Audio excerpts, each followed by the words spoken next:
Hola, me llamo Kodian.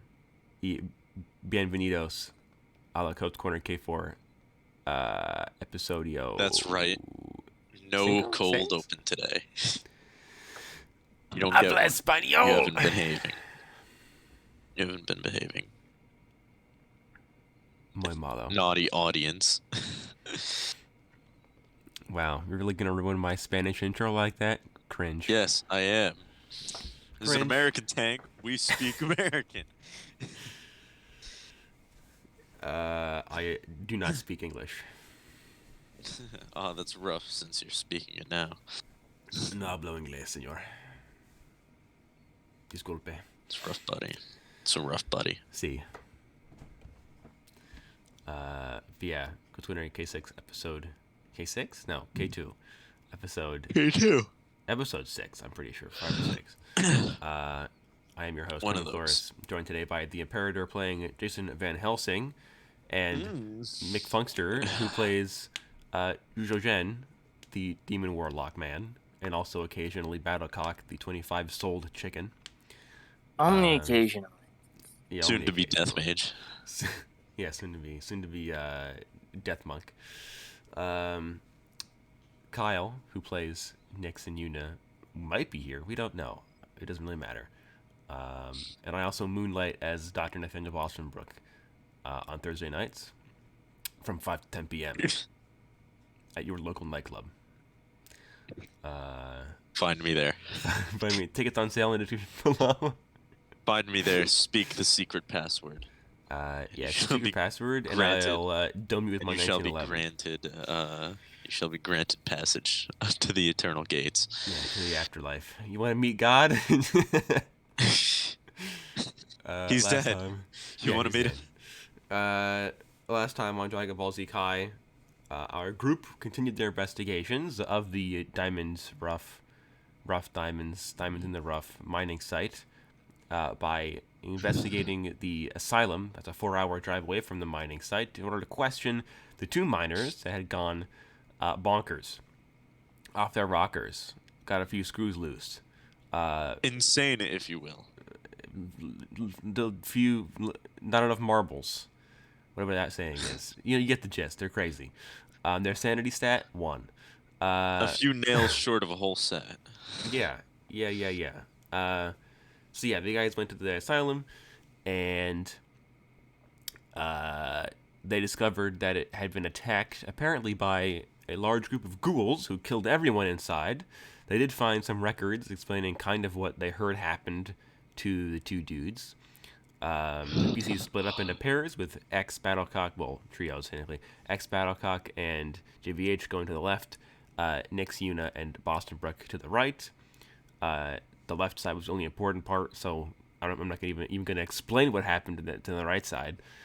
There's some ghoul fighting on both sides, and then JVH and X discovered some paperwork, and then they uncovered the body of one of the men who had gone bonkers, who had fallen from his rocking chair, if you will. And he was very dead, and he had like some weird black powder goo stuff on the hospital bed underneath him, and the party was collectively like, sus, but didn't know what it was, so we didn't really do very much with it. And then we will reopen with you guys there in that room. I can tell you, you guys can go through the rest of the rooms. You're not going to find anything of interest, except for the other intensive care room that is across the way from the one with the black goo in it. Room 14 instead of room 15. Room 14 is the other intensive care room, and that has the other guy in it who's also dead, but he does not have the black goo.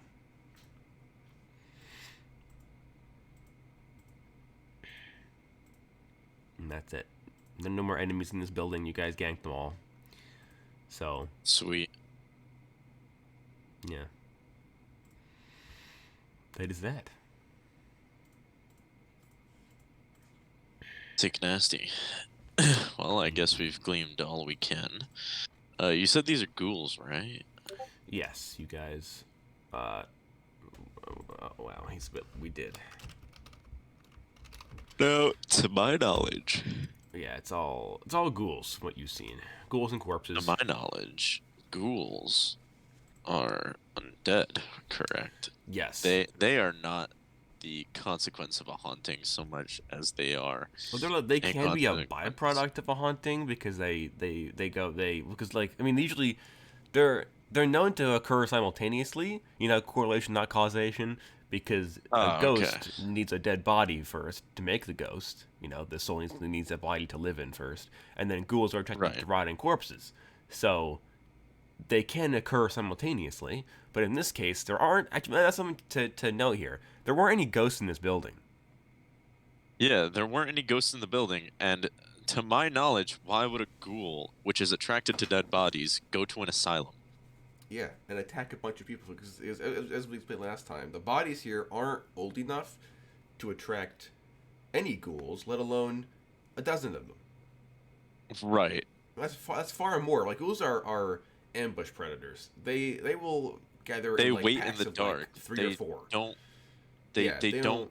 burst into a building in two teams of two Yeah, and they don't. What are you perform an talking about, bro? organized You've never been assault on an swatted by asylum. ghouls before? I can't say that I have. You never had a ghoul team, breach and clear your house? Yeah. Open up! It's the ghouls.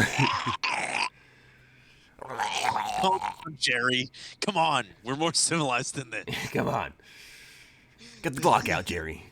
God damn it. Sorry. I just really got into the role, man. Like, I'm just trying to have a little bit of fun with it. Civilized ghouls. They probably exist somewhere. Somewhere in K2. Yeah. No one knows where, but with good reason. Yeah. But yeah. Actually, there are civilized ghouls because the Lovecraftian ghouls are intelligent. But they're Yes. also not undead. So are the radioactive ghouls. Yes. That's K3, not K2. But yeah. Yeah, you know that, like, this is out of the ordinary for behavior. This is not normal behavior. Yeah. I'm gonna let my dog out so you guys can discuss amongst yourselves. Well, judging by the map, we've done a good bit of exploring, but we still have some exploring to do. Um, we have rooms 15 and 14 that we can go through, and number 13, which appears to be surgery-esque. But yeah, like, I can't wrap my head around why ghouls would break into an asylum and attempt to kill people when they could just wait. That does not make the most sense to me, so definitely questions abound. Uh, without a DM here, this makes this very difficult to do because I can't make any checks. uh,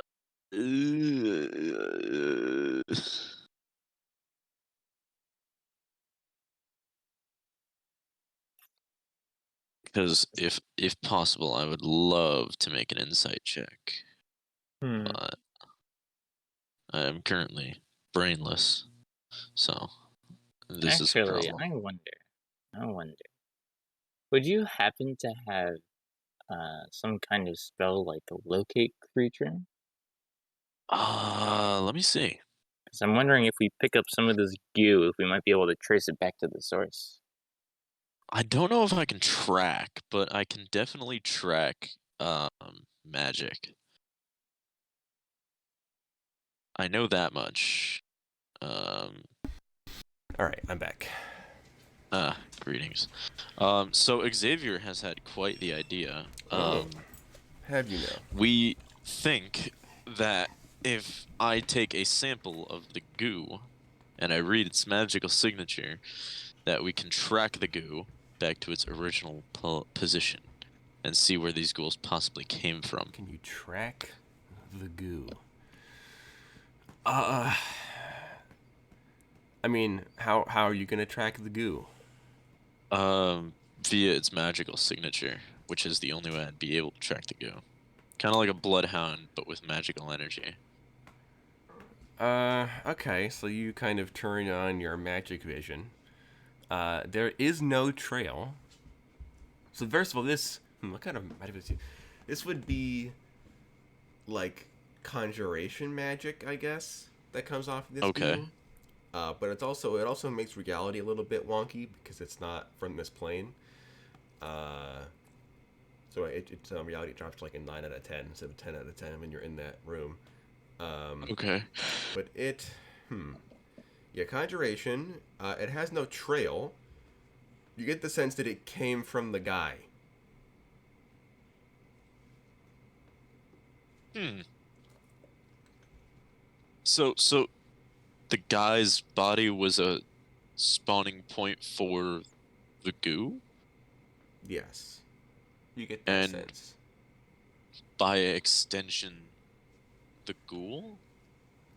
Well, no, the ghouls do not come from goo, despite the similarity of the fundament. Is it fundamentic? No, they sound similar, but no, they're not related. Ghouls are undead. They're not like extraplanar entities. Hmm. Goo cannot produce ghouls. So then, what produced the goo? The guy. What the Guy fuck? produced goo, but goo does not produce ghouls. A lot of G's here. Damn. Talk about irritable bowel syndrome. I feel bad for the dude. So I'm assuming the body isn't readily available to me. The dude? Yeah. Yeah, his body's there. Can I inspect the body? Sure. Give me a perception check. That's a 9, good sir. It would appear. So you kind of look over his body. Um, Besides the wound in his torso, in his tummy, there is Hmm. no like visible like holes or anything. But the goo Well, I'm appears to be looking. coming out of his ears, eyes, nose, mouth. The base of his neck, it's like sweating out of his pores of his skin, and out of his like scalp, and down his spine. It's like seeping out, Slightly worrying. or it was seeping out anyway. It's not anymore, but it was.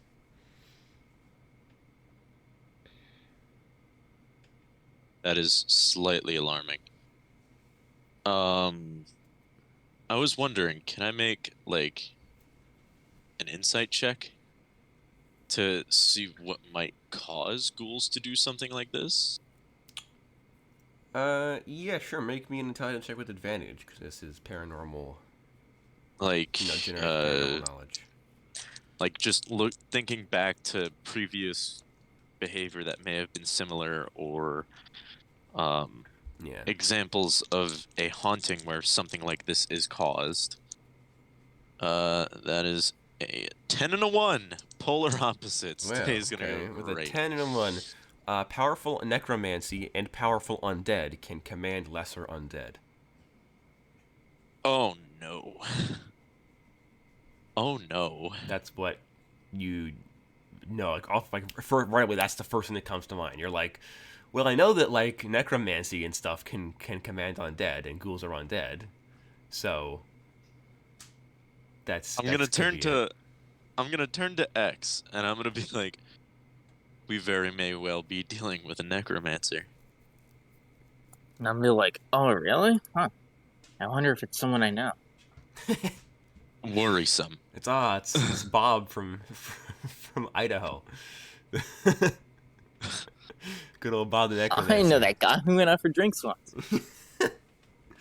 Talked about It's Bob undead from demons. Ohio. Yeah, Bob the necromancer from Ohio.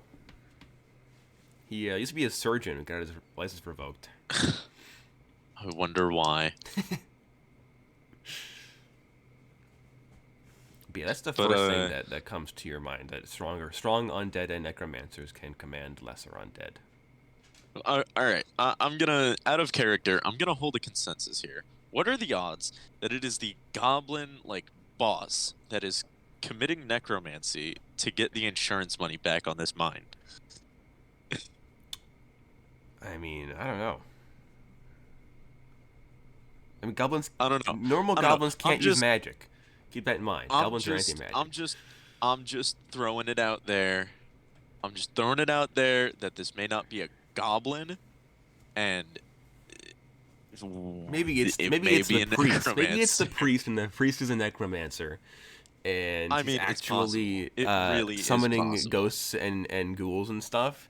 Because he's like, this used to be my Necromancy. land, and now it's the white man's land. It's the goblin's land. It's It not what is. it's That now. is entirely possible. You Maybe know what? You maybe know what? it's aliens. Maybe he's dealing in conjuration magic on the side. Who knows? Maybe it's Maybelline. But I mean, for now we kind of need to keep our options open because we have very few leads as of right now. So I mean, I guess well, we need to go and look through like the 14th room and all that stuff. So I mean all those rooms are empty of anything except for more corpses and blood. well, the one looked like a surgery room. Yeah, 14 is an intensive care room. That's the other. That's where the corpse of the other insane miner is. Okay. Would I be able to inspect his corpse? I mean, yeah, but you won't give you anything anomalous. He just was torn to shreds by a ghoul. He doesn't have any black goo. Fair enough. He is Okay, well goo-free. that's a good sign. That's a Yeah. good sign. Um, I kind of, I wish I could take a sample of the ghoul's brain for research. I mean, the JPCU has like a ghoul in containment. Like, Yes, you have the yes. full. You know But everything this is about a ghouls you need to different know ghoul. about ghouls. This is a different ghoul. Okay, maybe I can connect these dots for you. Somebody make me another intelligence check, but not at any advantage or anything. This is an Ohioan ghoul. yeah, I've collected one from 49 out of the 50 states. this is the only one I don't have in my This collection is of the ghoul 50th brains. state. Yes. Good old Hawaiian ghouls. What are they doing in Idaho? Yeah. Honestly, it may be a ghoul from another state.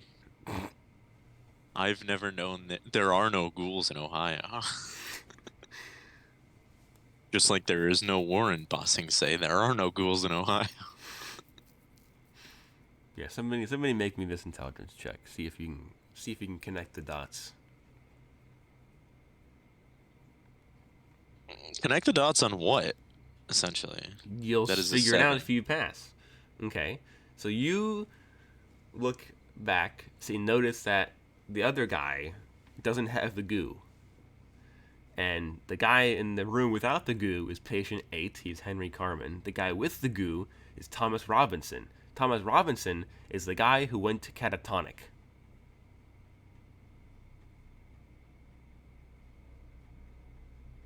Wait a minute.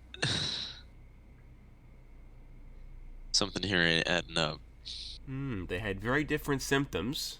Well, not very different. They're both psychotic, but they had different presentations of psychosis, basically, of temporary insanity. Just that one of them went catatonic after being admitted, and the other guy didn't go catatonic. So the conscious guy is leaking goo. No, But the catatonic guy is leaking goo. The other dude, the guy with the intense fear of the dark and stuff, he was not leaking the goo. But why? Who knows? I should know. Did I get that mixed up? I might have gotten that reversed. Let me reread. No, because you said the catatonic guy had no goo on him. The catatonic guy has no goo. The dude who was conscious, he has the goo. Yeah. Yeah, that's what I was saying. Yeah. And it makes no sense. The Does only it, reason though? I can think of why he would have the goo is because he was conscious.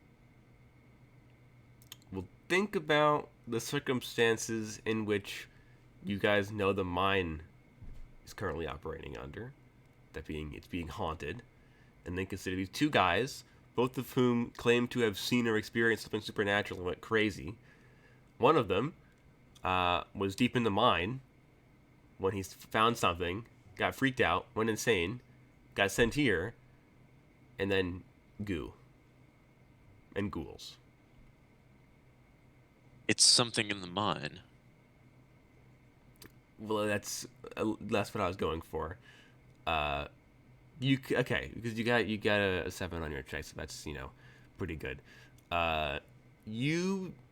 This sounds like a weird kind of like maybe patient number 8 got like possessed or something. Oh, okay. And like Now it makes something more happened that sense. got, but like the goo, like you've seen possessions and stuff, and that's not like possessions produce That's not ectoplasm, but that goo isn't but that's not ectoplasm. ectoplasm. Yeah. That's something extra planar. Mm-hmm. So whatever possessed him wasn't a normal ghost or like spirit Right. or demon, because X would know if it was a demon or not. Okay. Okay. So it's painting a more clear picture. All right. Yeah. Cool. All right. Yeah. I mean, I guess essentially we're done here. See, checking out the other rooms proved fruitful. You got to connect a single additional dot. Yes, which essentially cracked this entire thing open. So we know what we're doing now. Time to go talk to that priest. Wow. Gonna harass the native racist. Priest. Yes, because he very well may be the necromancer. Wow. Gonna profile the minority. Racist. Are you? Would you like me to rule it out, and then it turns out to be that anyway? Wow. You think I would profile the minority? Racist. Yes, I do. Lamau. I do think you would profile a minority. I know your tricky ways. Yes. My You very hobbits are ways. tricky. Wow. Heightist? Yes, I am. Cringe. The only cringe one here is that priest. But yeah, so in that case, you guys go back outside. You call the driver. He comes back. He's fine. He seems fine. The car's not covered in blood or anything. He just had to fight off an army of ghouls while you were gone. Although you did save his life by making him run away. So that is Oh, good. I did? Yeah, I was gonna have him get ganked, but we were like, drive away and come back when we call you. And he's like, oh, sure. And then so I was like, yeah, all right, he'll live. Sick. So yeah, so Because he I knew survives. that was going to happen. I was like, I've got a very bad feeling about this. Yeah. So all of you, get in the car, and you drive to 4 hours. It is like midnight, basically. Like probably not midnight, probably like 10 o'clock at night by the time you guys get back. No rest for the weary. Yeah. So are you guys gonna sleep first, or are you just gonna be like, no, church right now? Well, I'm not going to bar the others from sleeping. They can go sleep if they want to. I've had my fair share of sleepless nights, so I will say that the I'm fairies going are gonna to- go nap because Kyle's not here, and Boston Buck will stay up and he'll accompany you. Ah, nice. Are they finally using Boston Brooks Mansion? Yeah. I'll say that Boston. Actually, no, Boston Buck has to be in the mansion. For them to be in the mansion? Yeah, for Mordenkainen's magnificent mansion. Uh, Yeah, you're like if like I think like if he enters it and leaves it like closes something like that. Is I'm that not. right? I don't remember. I can read the spell. No, it has a duration. It lasts for the duration.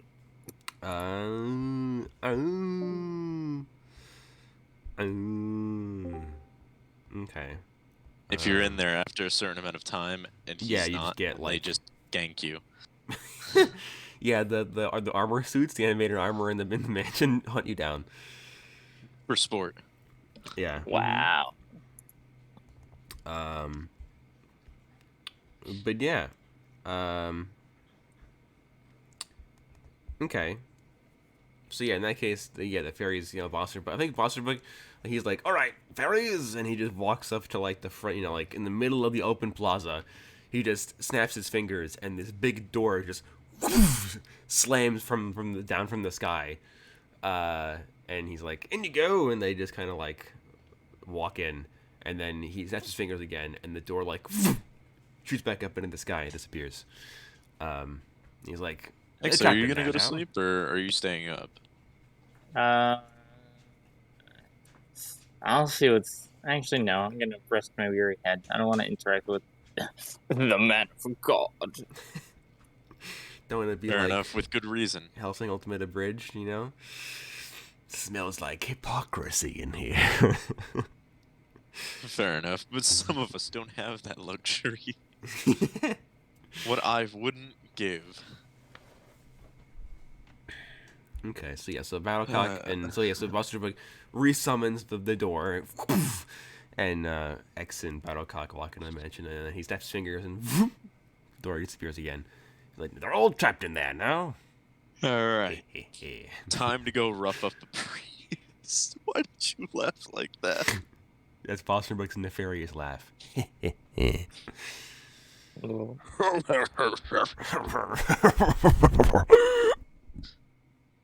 Laughs in aristocracy.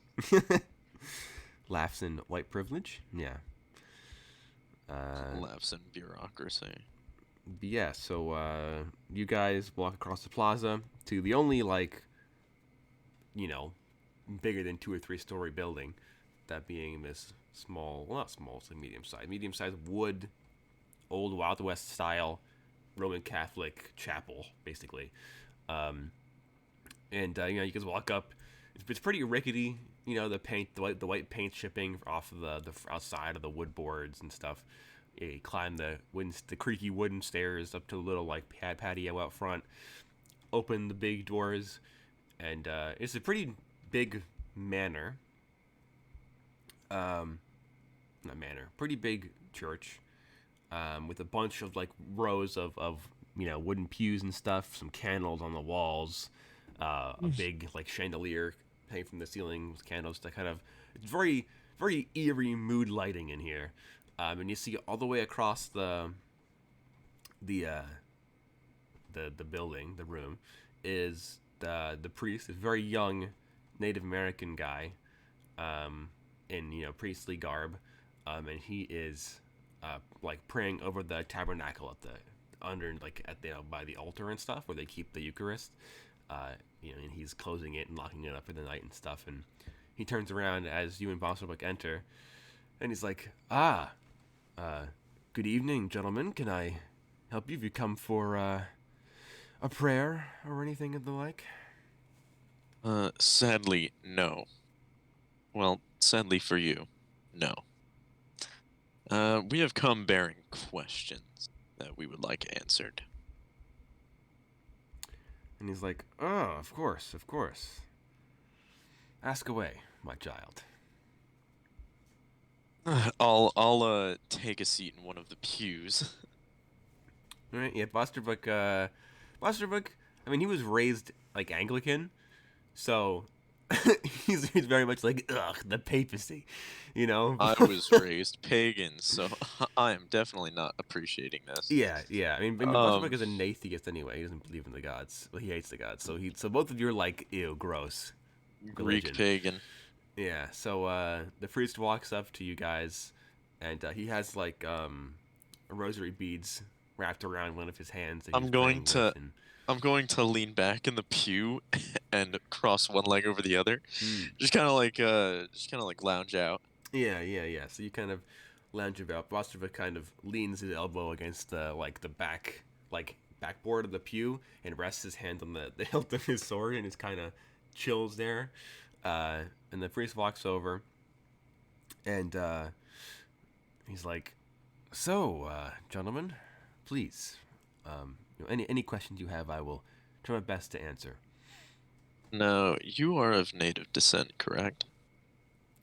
He's like, yes, I am. I'm very astute at studying character, and I thought it odd that you celebrate a how can I put this? Different pantheon from your own. Or, well, from tradition, I should say. He's like, that is a worthy, worthy question, sensible observation. He's like, but yes, my family is originally from the Nez Perce tribe up here in the Northwest. But I was raised, on a reservation, raised Catholic, as were my parents. My grandparents, they were believers. My grandfather was a medicine man, but my parents were, raised kind of, I don't know, more Americanized, I guess, and part of education system out here. The best way to get a good education is to join a convent or a monastery or something. So I went and became a priest. So here I am, doing God's work. How old are you? I'm like 25. I only Can I recently. make an intelligence check? I mean, he looks 25. He's like, yeah. I only recently. This is my first kind of like major solo gig that I've been posted here. It was meant to be much shorter, but they discovered those minerals or whatever and deeper in the mountains, so they re-upped the contract and the land, and so I got to stay here a bit longer. It's not bad. I mean, I kind of would have preferred to have somebody else with me because there are a lot of people here and a lot of pressure, and the miners kind of intimidate me. But other than that, it's going pretty well. I think I'm doing a good job. I haven't had any major complaints. Well, I only ask because it has come to my attention that there has been a possession and a haunting. He's like, a possession, you say? Like, well, I only received. Actually, no, that'd be a lie. He's like, a possession, you say? He's like, well, I happen to have studied quite prominently in the ways of exorcism.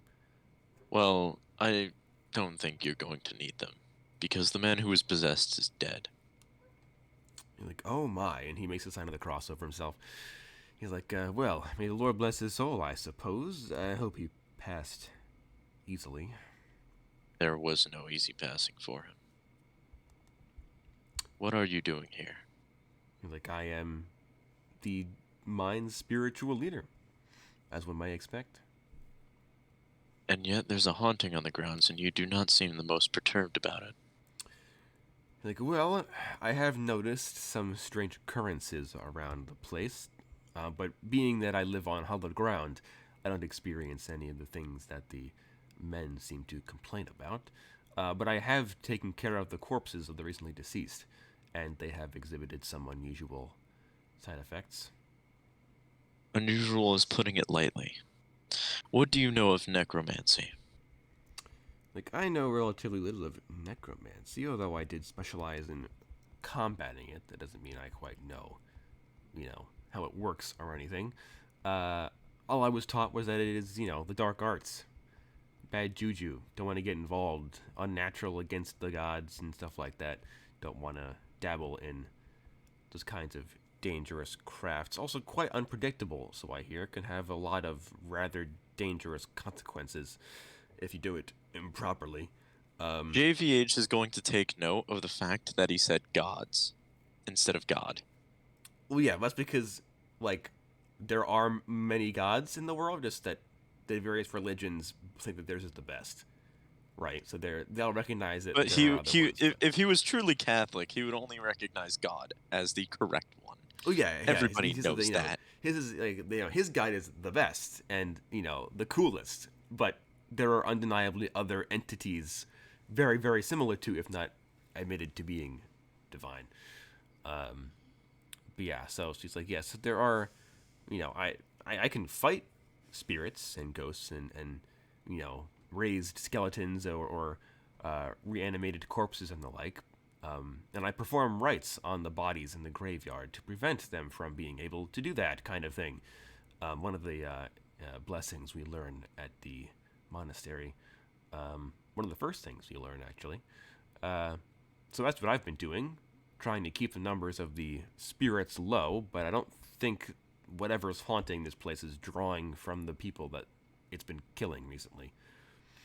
Well, I would like to inform you that the entire asylum has been slaughtered by unholy forces. So, I was like, oh my, that is unholy forces. Even there's the demonic involved. no, not demonic, necrotic, as I stated before. Like, I see. Well, I suppose that's very unfortunate. And You know, yet the fact that no one yet knows about this is troublesome. like, well, information travels rather slow out here. There are many people around. We are kind of out in the middle of nowhere, as was the asylum for good reasons, I'm sure. I've already gotten 2 accounts of myself and my colleague seeing, well, spirits outside of the grounds. And yet you tell me that you have not experienced any of this. Like, well, yes, like I said, the church grounds are hallowed grounds. It's blessed. The undead or demonic or Did you anything. bless the mine?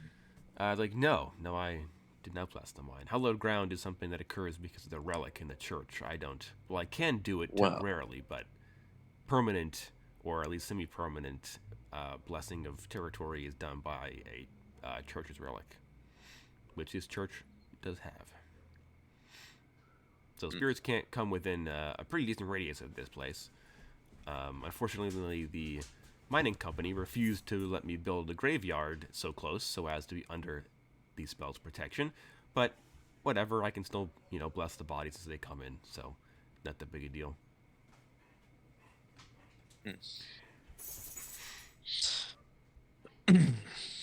very well. I'll turn to Boston Brook. Does this satisfy your lines of questioning? He's like, well, I suppose if it satisfies yours, then sure, why not? I don't see anything wrong with this. Very well. Well, it appears our work here is done. You may want to keep a tighter grasp on the grounds. He's like, yes, I will try my very best to warn the workers and such, but they are, well, their employers are often stubborn and do not believe us about the At this paranormal point, happening. JVH will lean forward. Um, and I'll be like, well, I will say this. If you don't secure your grounds, then something else will. And the priest's like, oh yes, I'm very aware. God built the church, devil built the chapel, and all that.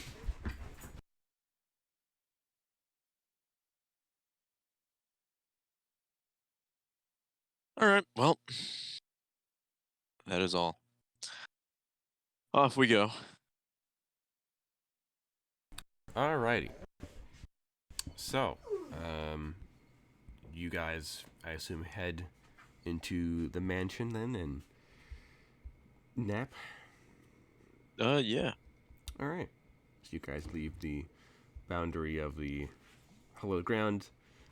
You go back out to by the tavern and stuff. Prospect summons the door, and you guys can nappy by in peace and quiet.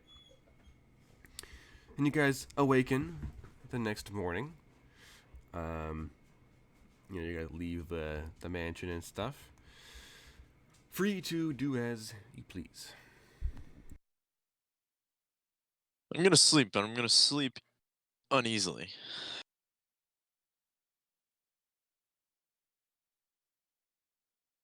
Troubling times ahead. Indeed.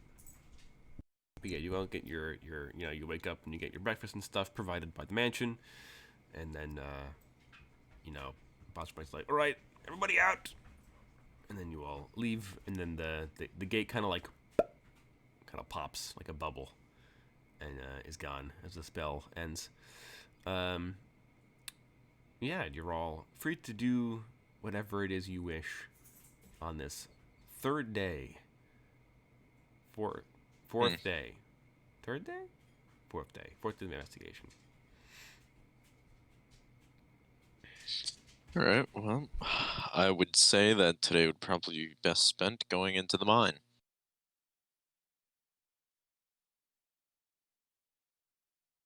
Alright. If that is the plan. Seek out Mr. Ton. Good old Foreman Anvil. Yeah, he's around. You can find him pretty easily. Alright, yeah.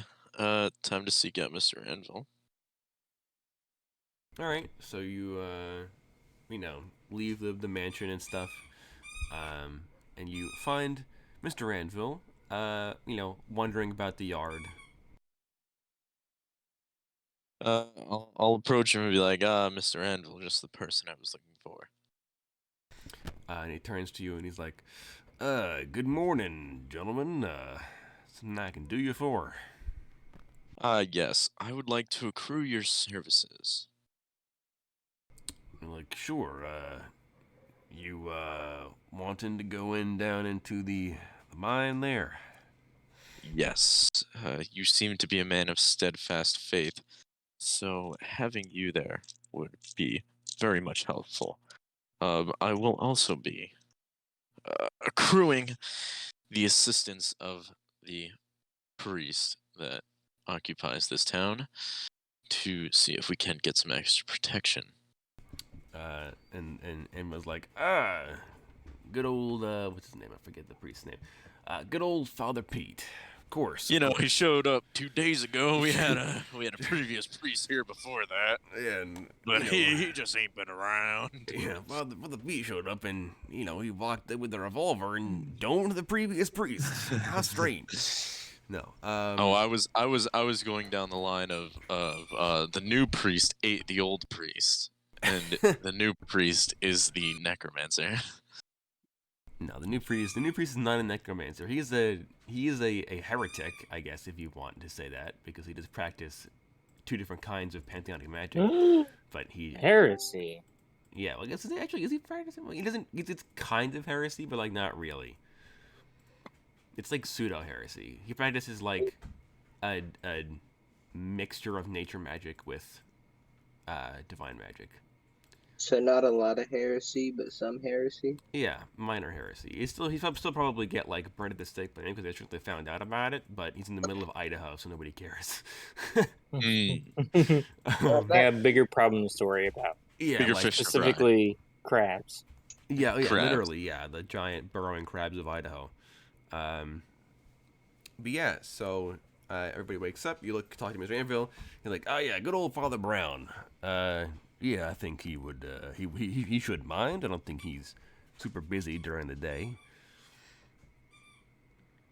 All right. Well, We'll, my personal recommendation is that you go and see him and get a blessing. Like, well, I mean, I can bring him with us. If you see fit. I will have you know that folks down in the mine have been getting possessed, and it may be rather dangerous and or tumultuous. So, please keep that in mind. An unarmed priest may be good help, but it may be a little too dangerous. And Mason's like, well, Father Brown, from what I've seen, he doesn't need a gun or blade to deal out the Lord's justice, if you get my meaning, He is, I'm also saying this, keeping it in mind that we have an unholy person in our party. yeah. Well, the Anvil doesn't know that. Well, he figures you're all spellcasters because, I mean, literally, maybe What do like you Boston mean? Brook casted his spell. and One so of did- us literally has horns. I mean, well, That's X not doesn't it. have horns. Base form. Yeah, not It's in space aesthetic. form. What are you talking about? It's the vibe that X gives off that should indicate everything someone needs to know about him. I think that's a you problem. Okay, he gives off a really fun-loving guy that could make a nice date for a woman. I think Yeah. you're being prejudiced. Mhm. I'm just trying to look out for his well-being. Well, it's kind of like the Force in Star Wars, right? How like, the Jedi Temple was built on top of a Sith sanctuary so that like Yoda couldn't tell that Palpatine was evil. It's the same kind of thing. Battlecock drained counteracts X's negative energy with his positive energy, so nobody could tell that X is Oh, evil. gods. It's perfect Battlecock is the synergy Jedi there. Yin and yang, yin and yang. But yeah, so Mason like, all right, I'll go speak to Father Brown. Just head on over by the mine entrance. You got to get on an elevator to get down into the deep part of it. So wait there. I'll be right back. And then he Yep. bum bum bum bum bum bum walks over to the church. Goes over to the church, and then like 5 minutes later, he walks out with Father Brown in tow. And he walks over to you guys waiting at the mine shaft entrance. This big cavern entrance. It's a semicircular cave entrance. Like a bunch of like minecart rails running in and out of it. Big piles of collected rock and mineral and stuff like that. Now, since I know this, I actually know what I'm talking about. So, all right, I'll wait until we get into the mine to do what I want to do. All right. Anvil walks over. He's like, "All right, has everyone here met Father Brown?" Nope. I think we're well acquainted. Unfortunately, yes. And Father Brown is kind of looks at X, and he's like, "Good morning." Good afternoon. Good evening. Yeah, and the priest's like, Satanists. No, JVH is actually going to say good evening. And the priest looks to the bone fairy, who's disguised as a normal woman, and he's like, he clocks X, and he clocks Battlecock, and then he clocks the fairy, and he turns to GBH Fosterberg, and he's like, my, you have quite the collection of members here, Satanist and a Fae. Very impressive. Yes, they're more powerful than you will ever know. I'm like, well, I suspect we'll have to put those skills to the test in this mine shaft. Indeed. And Mason's like, all right, okay. Alming of the bulls. Yeah, like, all right, let's just, head on. Yeah, follow me. And he just like leads you all into this kind of overhanging rock face and into this big industrial-sized elevator. The big like delivery elevators. It has a bunch of minecart tracks built into it, so that you can put slide minecarts onto the elevator and then lift it up and down. And he's like, you all walk onto it, and he's like, all right, Cletus, hit the switch. And you hear, from outside, and the elevator. Oh, fuck. You know what I forgot to do? Descend. What? I forgot to call for a cleanup crew. It's fine. I thought you did it. I didn't. I don't think. Oh, I must be thinking of a different mission then. Yeah. Yeah, there was a mission where I called for a cleanup crew. The last one. Well, that's I will be driving, by the way. wow. Okay. Great. Well, then just mute yourself. We've gotten No. thus far without you. Well, yeah, no, I'm saying, I don't need to mute myself, probably, unless, you hear gunshots, then I might need to, but... What, are you committing a drive-by or something? Bro. K1? Yeah. Mid-session drive-by with the Toppling a boys. government session? Now I'm getting myself some food. I'm hungry. Wow. Where are you getting food? KFC. Wow. Is it a KFC in Wow, you're not gonna Baghdad? share with me? Racist. Is it a KFC in Baghdad? No, And why would we hear gunshots? you probably wouldn't. Alright then. Probably. Is Probably. it a KFC in the ghetto, bro? No. Then why would you? All right. Why would I say that? Whatever. It's the not. most It's not worth the effort. Let's get No. into the mine. It's the most extreme. So now I can put in a photographo of the mine. The mine shaft. Oh, I can You can put also bring it up on TTS because I have an extra, like a custom board made for it. Hmm. So I Oh, can that's pretty cool, bro. That's pretty cool. yeah, I'm pull out all proud the of you. stops. So Don't when we overwrite. go in, we're at 2, right? You're at 2. Okay. As soon as we get down there, I'm going to turn to the wall, right? Mm-hmm. And I'm going to draw my sword and mark the wall with a rune of protection. And I can actually describe the rune. That Or, well, a description of the rune. that's pretty cool. It is a, well, the rune that I mark it with is what looks to be a Y, and then, or, well, a V in any circumstance, and then a straight line down the middle. All right. So yeah, you carve this rune into the wall. The priest shivers. This is a rune of protection. Get, Need to get cleric. get the name. Human. Human.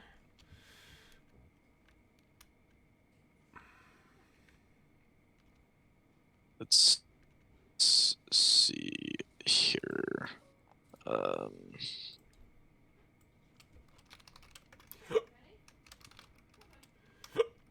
It is the rune Algies of the Elder Futhark. Good old Father Brown. I know I am making him talk like We the Reverend, but we stopped, right? yeah, you guys were just kind of standing on this elevator at the bottom of the shaft. Is Mason there has like kind of stepped off it and is waiting for you guys. is there anything like noteworthy at the bottom of this mine shaft? Yeah, so you're in area dose. This is the wrong notes. Area 2 is just a kind of like deliveries area. So there are a bunch of crates, a couple of like mine carts waiting on the tracks, like full of minerals and materials waiting to be loaded and brought up to the surface. Some wagons and stuff around that are waiting to be moved up and around and everything. Some wheelbarrows of rock and stuff, pallets of wiring and cables and light bulbs and everything. No one is here. You know that like Manville, Anvil, like clear the mine out when the wacky stuff started to go down, and he's not let anybody back inside against the company's orders. So there shouldn't be anyone in here. So if you hear anything, it's not a person. Right. Yeah. So So basically, the rune that I put on the wall, what it does is it is a rune of protection, higher self, divinity, teaching, and spiritual connection. cool. Sounds like some nice yoga. Bro, you gonna do some squats down here in the haunted mine? I'm up for it, honestly. What? Oh, dude, Where do you get dude. yoga and squats from? I want you to read the description you just said again. Yeah, protection, higher self, divinity, teaching, and spiritual connection. Yeah, it sounds Okay. like yoga. How? It's like Divinity, teaching, and yeah, spiritual like the connection. weird like esoteric like rock healing yoga. Yeah, That is literally aromatherapy. what it says about the rune. It is literally what the rune is for. Well, Paganism yeah, is just yeah. yoga. Of course, it does its Confirmed. work. I'm just saying. This should be seen as a boost You're just to gonna anything divine. Bosserbrook begin doing the downward dog in the middle of this abandoned mine Fuck's shaft. sake. I assist him from Fucking behind. whatever. Fucking whatever. Let's just get on with this. But yeah, so you guys were in the mine. Uh, Nobody in here. There's still like stuff left over from when it was like evacuated basically. But there's nothing of like any particular note besides the general furnishings of a mine shaft.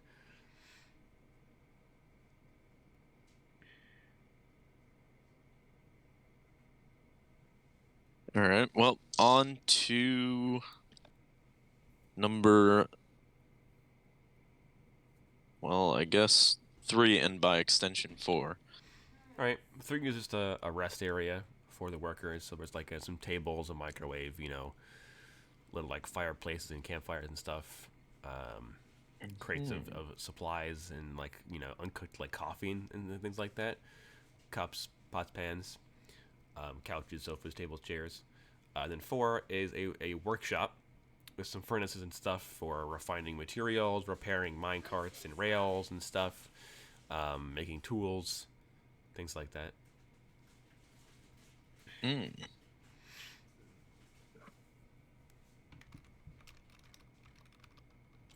And number 4? That's a 4. 4 is a workshop. Oh, what about 3? Rest area. Oh, okay. All right. Well, then I guess we could start traversing the mine. but like, which row do you want to take first? Closest to 1, the middle, or closest to 3? We could go down closest to 2. To the middle? No, the far left. The not So railroad closest to one. Railroad? Yeah. Yeah, I'll put Mason in front, and then GBH, and then Boston Brook, and then the ferries, and then Battlecock, and then the Spellcasters. There's light down here, right? Very little. There are like lamps and like light bulbs and stuff. Well, there are light bulbs, like 2, 3, and 4 and stuff. Those kind of like prepared areas. There are lighting and everything. Like you can hear the generators and stuff going, to power them. In the actual mine shafts themselves, there are some lights, some torches and stuff. It's still considered like dimly lit because it's still a mine shaft, but there's minimal lighting. So you guys walk down single file line until eventually you guys make it to that first kind of hallway ending where it kind of branches off left and right. Do you keep going or do you want to turn? I think we'll take a turn. All right. You take a turn. Like And left then- or right? You can only really go the left. It's a dead end. Yeah, it's a dead end on the Yeah. right side, so you can only go left. So you go left, and you come to the other turn, and then you keep going. You pass a little alcove, a couple more little mini tunnels. Keep walking, come to the next junction. There's a tunnel to your right and a tunnel to your left. Well, assuming that the tunnel to the right just leads back to that one tunnel that we started in. Let's take the left. All right. So you guys come to the tunnel on the left, and you come to, a small, relatively small, probably only like 20 feet across, circular room that is 5A. You guys all kind of enter and stuff. I'll say that Mason walks around, and you guys can kind of sift about. Yeah, I'll sift. Sure, I'll Battlecock is sift outside, too. and then Yeah. X and then Father Brown are in the rear. I'm assuming this is a roll. So yeah, Yes. you guys, Is this a roll? Not really. I mean, you can tell what it is. It's a circular room, and there's probably like a dozen skeletons, like human skeletons, half buried in the stonework in the dirt in the middle of the room. And Mason's like, "Oh yeah, this is the mass grave that we found." And you neglected to tell us this? Like, well, I mean, it's just one more thing that was strange down here, to be honest. And you don't think that this would have been good to bring up? He shrugs. I don't Graves blame him. agrees. Well, I wonder what your haunting could be. And, like, I mean, if you say so. And you can see that the skeletons and stuff, they are wearing like the very old looking, like barely holding together tattered robes and remains caked in many years of mud and dirt and rock and soil and stuff. But the bodies are also very. It's like they're all intertwined very thickly with like vines, like really thorny like vines and like plant life, which is weird. It's like a rose bush grew, but like in the pile of bodies minus the rose flowers, which is it's just the thorns and the stems and stuff, like through the bodies and everything. I'm gonna turn to the priest and be like, well, I believe this is your domain. The priest is in the back of the line, so he passes a couple of you. He walks inside. Spot guy goes like over here, and then next thing you can get it, and I'll just stay here. So yeah, so the priest he enters, and he goes to do a little chanting, saying a little bit of blessings. I need to roll some dice. Wow, unfortunate.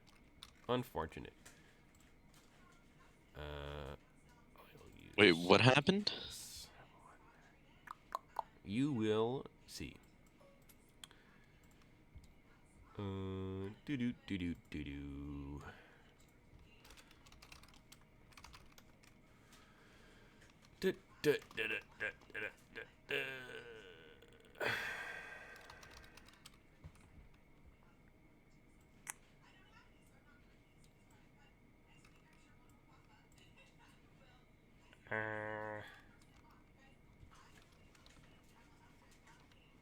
Oh, that's why I'm hitting the wrong button.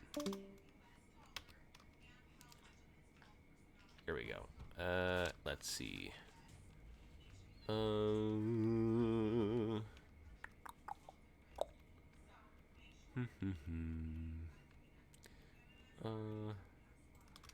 I not have? That's cool. The other guys.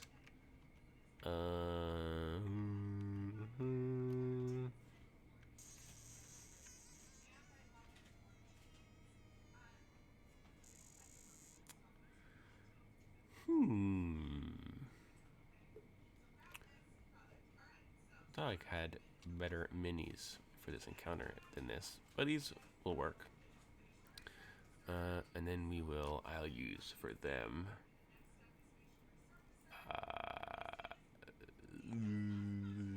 this one. Alright. I need to name them.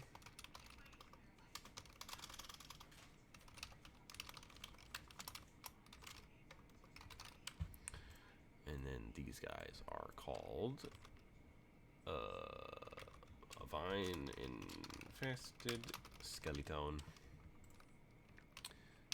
There are 3 of them, and there are 2 of these dudes. Get out of here. And then how am I gonna fit all these enemies in this tiny room? This is the question. How many? Literally 80 million. There is a small army. That's not small. There's a large army. Alrighty. I'll kind of spread them out if I can. And I'll put some of them, like, in the bone pile still. You're all going to be in melee with somebody, I tell you that much. And then I'll put this guy over here. And I'll put this guy here. Okay. Let me just recolor them all. And then I will... That's the wrong one. That's the wrong one. There we go. Okay. So. I don't know why those guys are so big. That is unfortunate. Make it smaller. Yeah, so the priest who walks into the mass grave and will lie up next to it, and he extends his arm with his big Bible out over the mass grave, and he begins to say in Latin, you know, a usual sanctification prayer. Most of the party, except for Kyle and Anvil, can understand the phrase because you all speak Latin, except for the fairies and Anvil. So yeah, so he tries to make this simulation prayer, and he gets to assume like halfway through, when the skeletons in the grave begin to kind of shift around, and the vines in the grave begin to move, and this as they kind of shift and like, you know, rumble, the ground kind of shakes a little bit. This very powerful stench of like decaying leaves or like dead plant matter and like, you know, gross decay fills your nostrils as these vine infested skeletons, 3 of them, begin to claw their way out of the pile and then onto the ground next to you guys. And then, in addition, 2 of the other animated skeletons look a bit different. They have they're animated skeletons riddled with vines that are animating their bones like muscles. So these 2, you know, kind of bulkier, bigger ones have these big, like, you know, pretty big, like 2-3 foot long extra vine stalks that are coming out of their like chest or necks. Well, there would be a neck if they weren't skeletons. And these big vine stalks have these huge, very bright purple, like, well, not bright, but like deep, like royal purple flower, like rose flowers almost, on the ends of them, and the flowers are looking around and moving around like a head, like an eyeball. It's very strange. Roll initiative, por favor. And then A 7.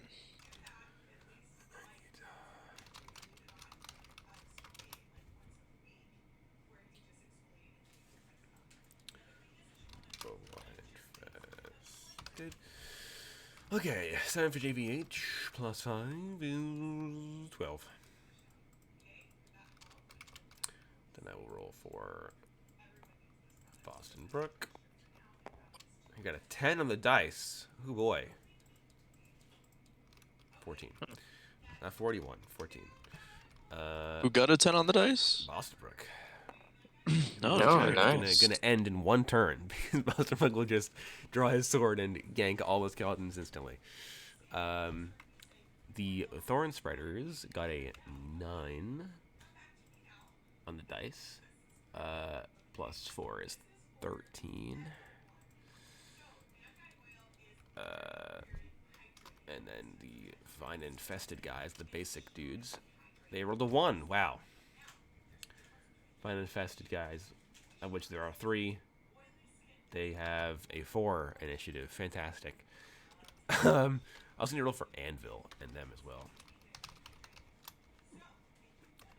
And Father Pete. So I'll roll for Anvil. He got an 8 on the dice. Pretty good, pretty good, pretty good. Plus 5, so that's a 13.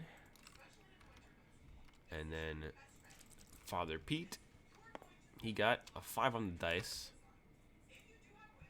Plus 5 is 10. Alright, what did the rest of you get?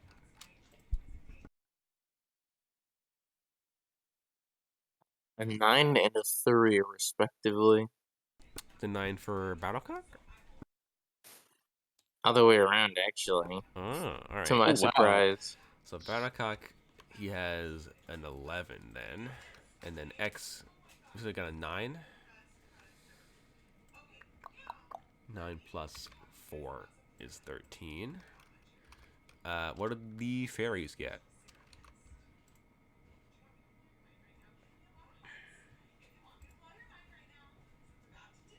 Oh, fairies are gone. Wow. All right, cool. I can take them off the board then. Free up some space on this. Back into the mansion. Yeah, they've just like, gross skeletons, and they've fled. The one encounter that they could benefit from. In that case, so the X would have been in here. Yeah. Yeah. In that case, up first is Bostonbrook. Alright. Well, he doesn't think these guys are worth drawing his sword. So he's going to cast a spell. Find staircase. He could. But he won't.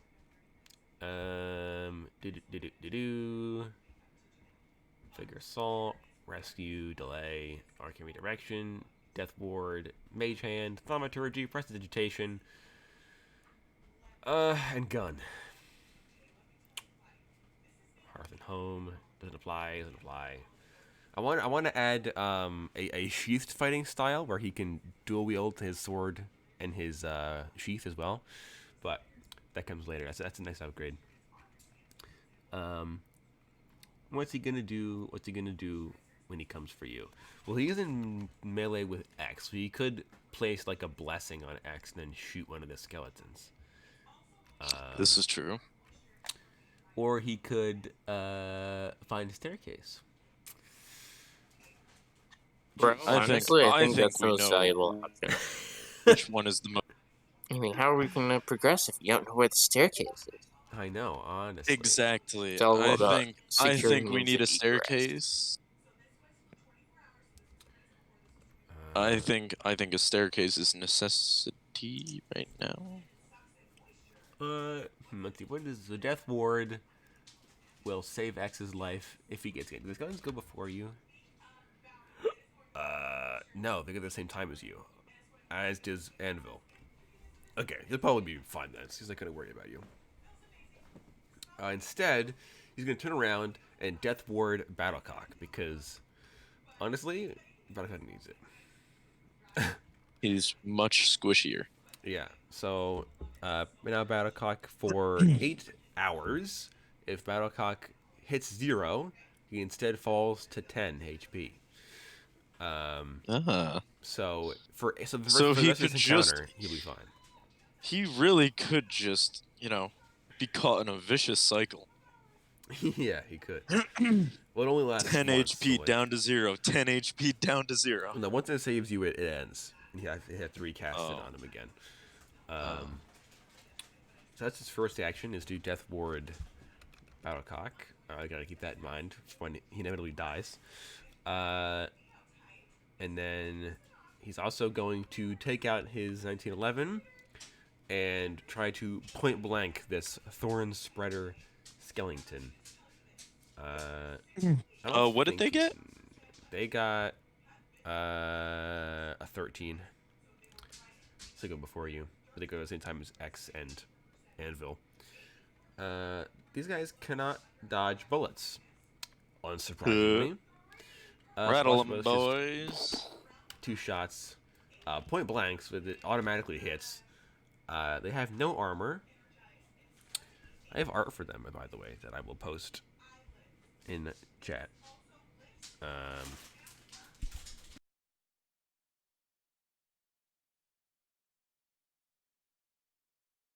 So that's the Thorn Spreader guys. And then this is the generic vine-infested skeletons.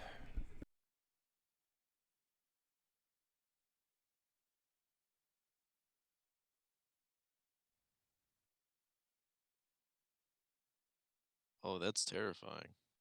Yeah, the Thorn Spreaders are pretty sick.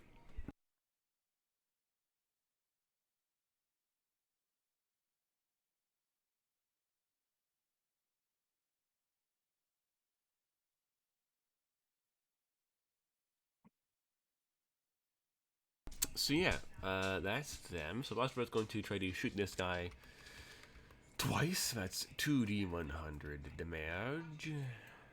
Actually, it's 4 because it's 2 per shot. This guy has no armor, even though his character art has armor. Wow, he rolled really poorly. Only did 100 damage. He rolled 2 10s. This guy has 100 HP left. So blah blah. Just shoots a skeleton that stays standing despite having relatively low health.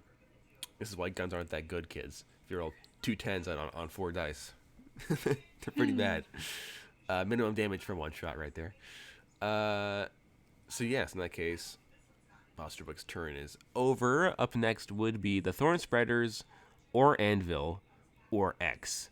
I think Anvil has higher agility.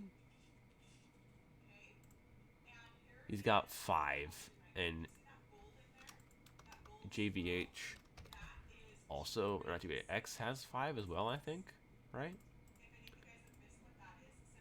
Yes. No, X has 4. Okay, so Anvil does go first. Cool, I get to show off some of my Paladin Boys gimmicks. Yes, please. So he draws from his back this giant 2-handed sledgehammer, which counts as a warhammer. Ooh. He could use like a powerful spell on these guys and just obliterate them. Let's see. What could they do? He could just deck one in the face instead. That'd be pretty funny. Or he could pin one of them to the ground, or he could blind them. They don't have eyes. It doesn't matter. Or he could 16-ton strike them and obliterate them. He's just gonna smack them. He's just gonna smack the dude between him and X, I think. Another one of the normal vine-infested guys. Vine Boy can dodge one of these strikes, so he will try to do so. He does. So Anvil, and he swings his sledgehammer, and the skeleton, like the vines, kind of like make the skeleton contort in an unnatural way. To like lower itself as the hammer slams into the stone wall behind the skeleton's head, and like the hammer like knocks like rocks from the ceiling, like it, and like the wall crumbles in a little bit. Smoke lifts up everywhere. With Anvil's second strike, he does collide, and he deals 1d12 times 10 plus 1d100. Whoo boy. This could kill this God skeleton damn. in one schmack. It doesn't, though. It does 120 damage. Right into this guy's noggin.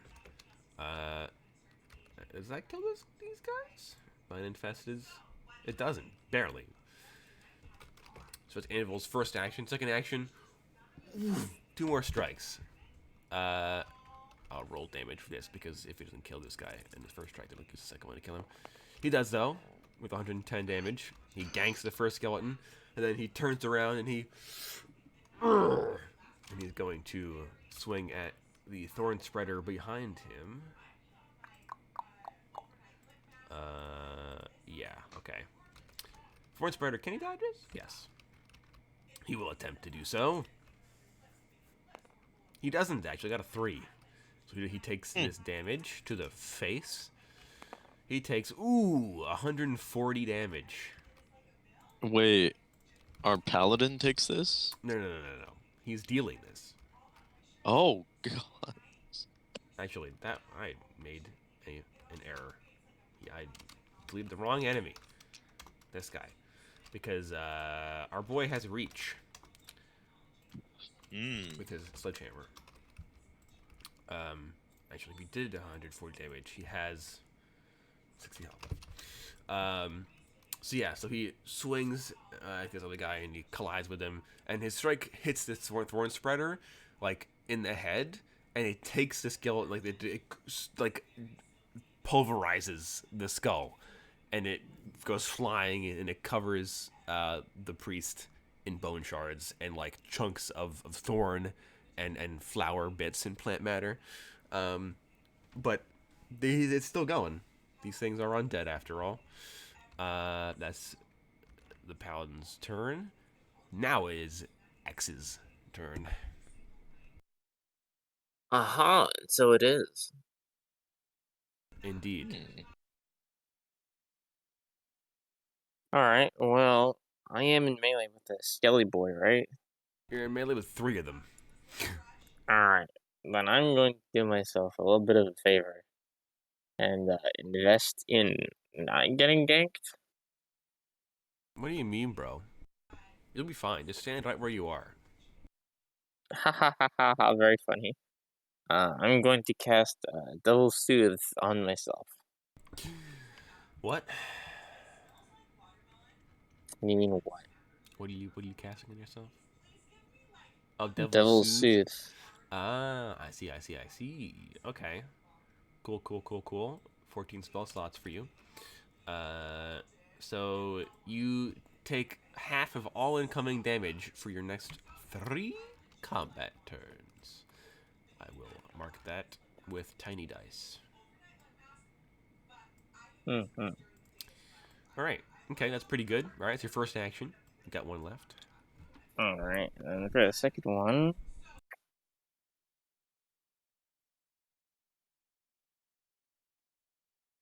I guess I will cast... Actually, hold up. Oh, never mind. I'll cast Greek Fire. Greek Fire. Okay. Columns of flame, 20 feet tall, 1 square in diameter, drawing enemies into them over time. Forces all enemies within 6 squares to make a judgment at the beginning of a combat turn. Okay, so you make this big column of fire. I can show you the map. This is a very claustrophobic room, I must say. So, yeah. So, where do you want me to put? Where do you want this pillar of flame to be? Let me see. I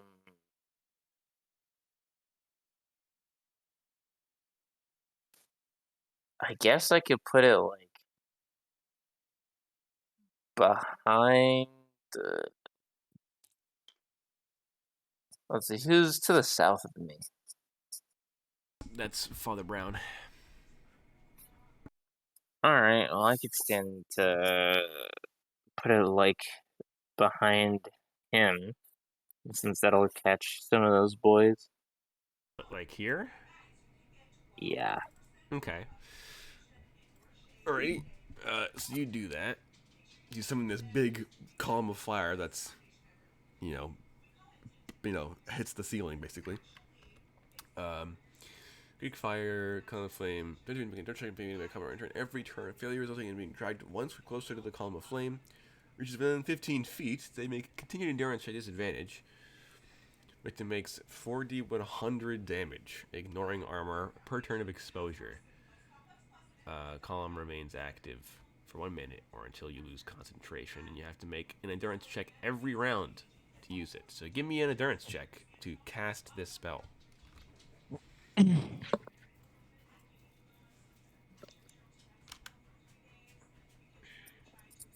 Oh, that's a natty. Alright, so Hey! you cast this spell. This column of fire spirals out of the ground across the room from you. That requires the thorn spreaders that are going next, well, this guy, to take a bajillion damage right off the bat. The rest of these guys may need to make endurance checks. So these 3 need to make endurance checks, all at disadvantage because they're all within 15 feet. Alright. First guy fails. So he is already in melee. Never mind. Actual first guy. Because of 1, he definitely fails. He is moved into melee with the thing. With the column of fire. Second dude. Got 2, 3. That might actually pass. This is the vine infested skeleton. What is their endurance of 8? Yeah, they do pass, actually. Cool, okay. These two dudes, however, are in melee, so they all take 4d100 damage doubled. So you can roll that, Xavier, or I can do that if you want. Sure. It's a 4, it's a 10, it's a 1, and that's a 3. 15, so 18 doubled is 36, so 360 damage. You kill all of them, except for one. They all just get dragged into this giant tornado. It's a tornado of fire, basically, across the room. And they all get... and, dragged into this thing, and one after another get incinerated to ash. This one guy's still alive, though. So, yeah. I mean, one of these guys should still be alive. It wasn't his turn yet, actually. So I'll put him back where he belongs. The two of them, the two Thorn Spreader guys are just dead. They're gone. God. The tougher How guys many are total? dead. The tougher guys are dead. The two of them, the two dude with like the stalks coming out of them are dead. They've been incinerated by X's fire tornado. Or organic matter really doesn't do well against fire, so and they're undead, yeah, so yes. They take 2 times damage from fire automatically being undead. how many were there total? There were 5 originally. Anvil ganked one of the normal guys. X just killed the 2 tougher ones. There's 2 standard vine zombies left alive, basically. Oh, okay. So that's their turns. Up next is GVH. You're in melee with one. There's the second one across the room from you. Seeing the effect, the great effect that fire has had, I'm going to be inspired to use my own fire as well. All right. I assume that means you are lighter then, yes? Yes, sir. Alrighty. I'm going to pull what the kids call an epic gamer move. Let's see. This is the Lighter of Evil. A column of flame from a lighter that hit a target within 15 feet. There, I'm 15. You can hit the guy in melee with you. Get 15 feet. Against humans. Non-immune paranormal target. So this is 3d100 damage doubled. Ooh. Because they are undead.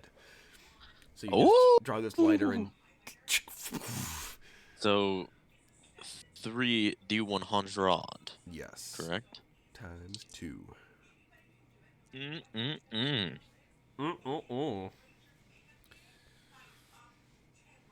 That's a 70, an 80, and a 90. That's 150 plus 100 is 240. Double is 480 damage. Yeah, the guy next to you is deceased. You just like Roy Mustang. Well, he from was Rockman. deceased to be. Oh yeah, he was undeceased, and now he is once again deceased. Re-deceased. Yeah, so like Roy Mustang, you spark the lighter, and this poof, this explosion of flame erupts at this guy like right next to you, and Okay, so basically, I pulled a Roy Mustang. yeah, Is what you're saying. yeah. So that guy is obliterated. That is your first action. There is another skeleton a ways away. A ways away, A ways away. you say. Yes. A ways away, you say. Yes, he is 5, 10. He is 50 feet away from you. So you could hit him with your lighter again if you wanted to just... Can I hit him with my lighter? Yeah, it's no cooldown. Is he within range? Yeah. 15 feet. Oh, sick. Yes, please. So yeah, 3d100 doubled. Because they can't dodge range attacks. So you just... Oh, baby. That is 100, a 70, and a 60. 170, 100, 230, double is 460. Yeah, very dead. So you just... ka-chink, poof. You turn around, ka-chink, poof, and you obliterate. I like to these think I two. don't even turn around. I just shove it under my arm Yeah. and just flick it. Yeah, and these fireballs. Fire is everywhere now. There's a tornado of flame across the room next to Anvil, who's on fire a little bit. You're spraying it everywhere. Combat's The over. smell of burning organic matter. Yeah, because you've This is a incinerated fire all hazard. these guys. It is a fire Warms hazard, yeah. this long, Setting cold a fire in a heart. mine. Really, great job, guys. Something about the smell of burning organic matter. Hey, at least it's not a coal mine, alright? Yeah. I mean, how do you know? Maybe it's No, this is worse. This is worse. This is a magic coal mine. This is a nitroglycerin mine. Take one step foot and it Right? detonates immediately. Cyanite mine? Oh Bro. God. That's the wrong universe for that, but any other universe? Yeah. But yeah, you're out of combat. You're in this mass grave. All right. Now that that's done, Father, if you will, bless the grave, and we'll move on. And he's like, and he's sitting there covered in ash on the left side of his body, or the right side of his body. Actually, both sides. He's covered in ash. And I do suggest that you do so using nature magic instead of your, pantheonic. And he's like, yeah, all right, sure. And he, raises forth his bibble, and meka hiney ho. He blesses the grave site.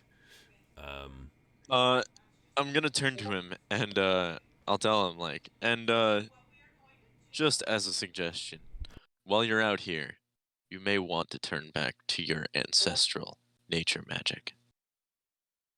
And I'll give him like a death stare, like a blank stare that just one of those stares that sends like a chill down your spine. Yeah. Like there is nothing behind my eyes.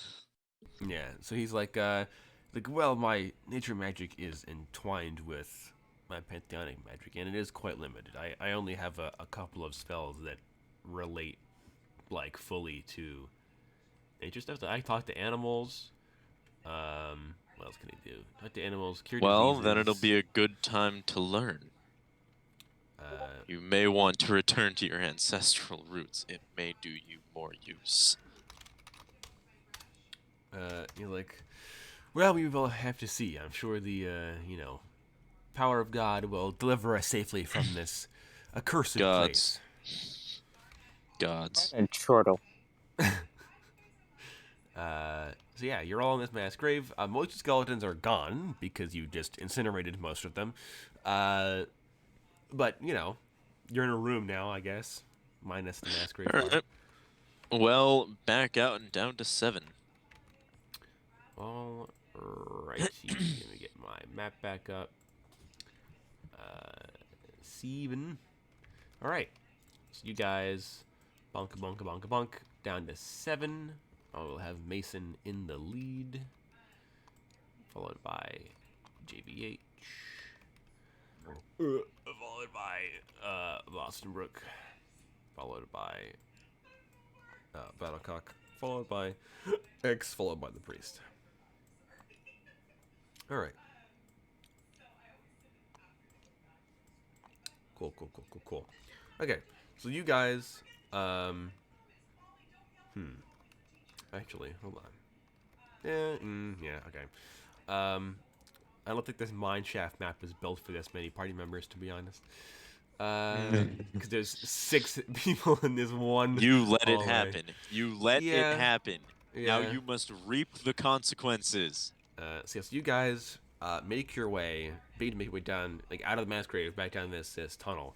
And you guys get 20 feet down the tunnel when you begin to hear this raging river sound. Not raging, but this river sound. Moving water, rushing water. But you also hear extra splashing, rapid splashing. That doesn't sound like waves. And as you guys get a little bit closer, you all hear someone a feminine voice yelling for help. In drowning, basically, thrashing about in the water. Well, that's no good. That is no good, indeed. Either one, this is a trap and we're walking right into it, or two, someone is actually down here and stupid enough to be down here. All right, well, let's go I mean, go I mean, investigate, I guess. he knows. It's McLafferty. It's Kateo Bass, actually. He just I screams was really I was girly. asleep. I was asleep and then I just woke up here. Help.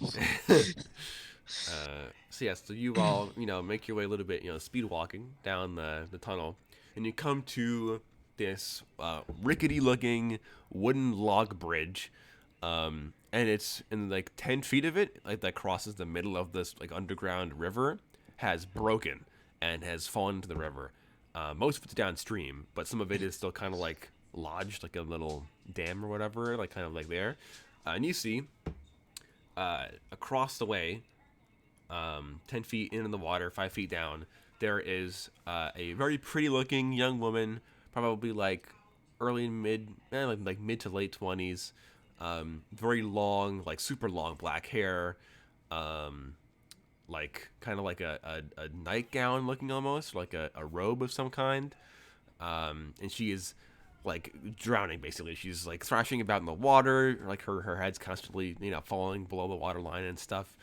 Do either of you two take any immediate actions in response to seeing this woman drowning? Can I make a quick observation check? About what? What race she is? Looks human. Yeah, that can't be trusted. Is she radiating any magic? Is she radiating any magic? Make me a perception check. That is a 6, good sir. That is a 6. So as you all get up close and stuff, Anvil is like on the wooden bridge now because you're all like really close quarters in this mine. You're all right up in here, and he's kind of like leaning over the edge, trying to like reaching down, like come on, grab my hand, whatever. And she's struggling to breathe. You check your vision, and it's kind of hard to tell because the water is kind of, Blowing around her. obscuring her. But when her body for a second or so at a time breaches the surface of the water, you get this like flash of necrotic energy. It just I'm it gonna disappears. grab the back of like by his shoulder, Yeah, and I'm gonna pull him back. Okay, yeah. So you do so like nope, and you grab him by the shoulder and like the waist. Can and I you pull him can back. I draw my rail lock? Yeah, sure. You pull him back, and he's like, "Oh, what? We need to save her." And you go ahead draw your. I'm not your rail going to lock. explain myself. Yeah, you're just gonna draw.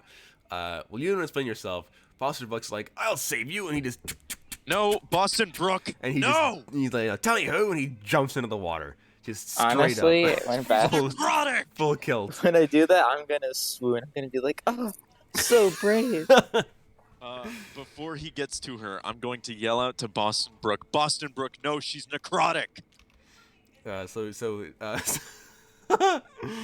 So he he sprints off of this like a firefighter going to save a drowning puppy, and he dives into the water.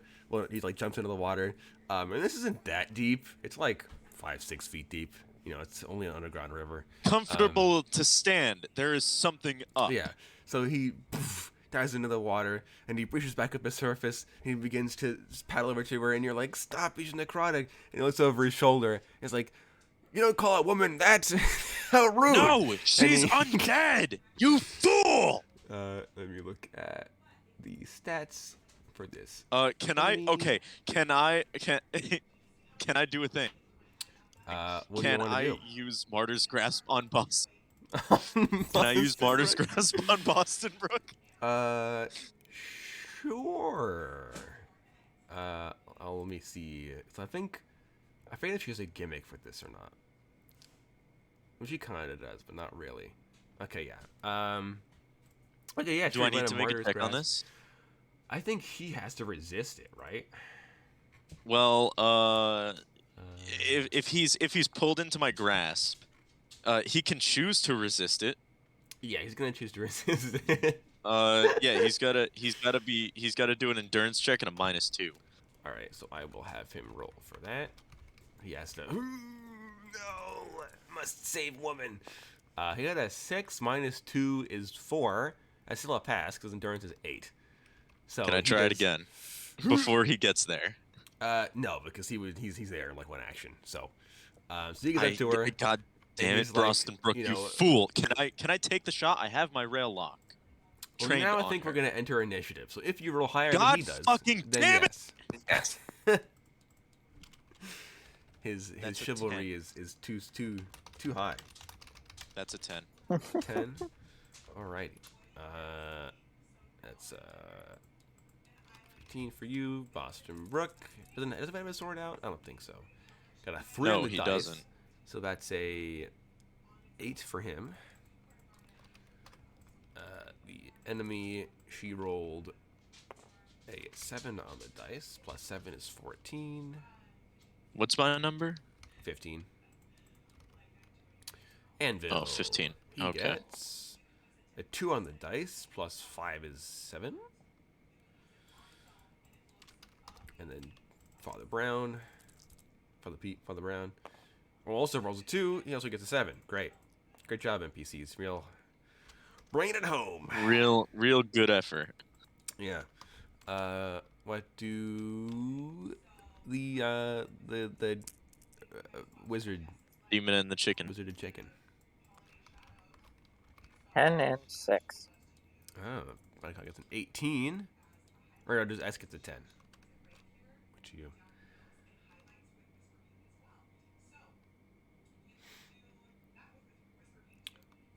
Are you gonna give the 10 to X, or are you gonna give the 10 to the chicken? I'd like to see Battlecock do something this initiative. All right, 18 for him, and then X gets what did he roll? All right. Everybody's got their initiatives. What did I don't remember the second number that Xavier rolled. 6. Just 6. Okay, that's an 10. Okay, up first is Battlecock. He is pretty far away. He's 15 feet away from the edge of the bridge, and then 25 feet away from the woman.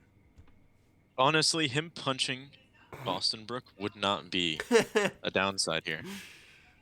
Lands in the water, kicks Boston Brook in the shins while he's trying to save this woman, being drowned.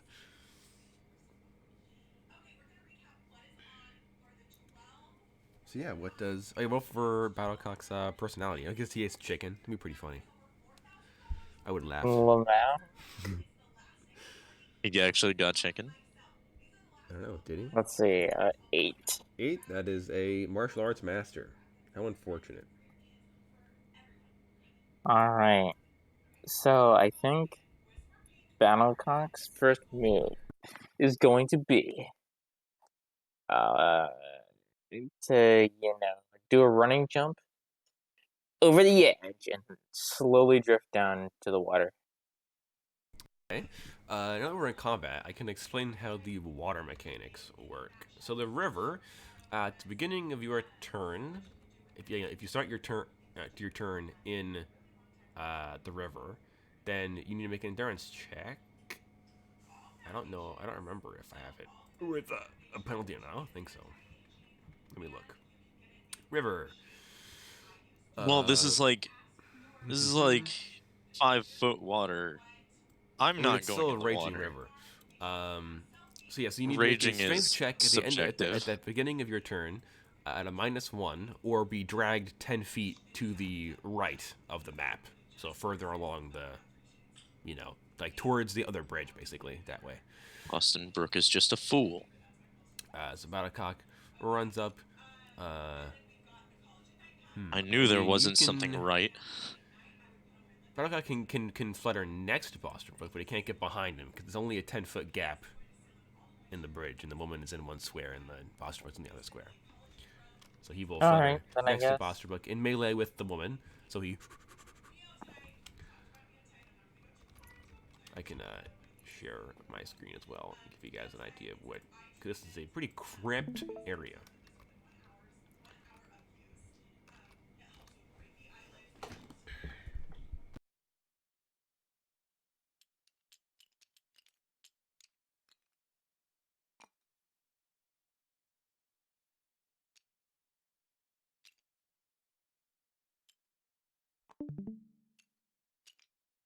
Huh. Okay. Well, then I guess Battlecock is just gonna float down and roost on Boston Brook for the time being. Okay. Let me look at that. Do do do do do do do do do do. Roost.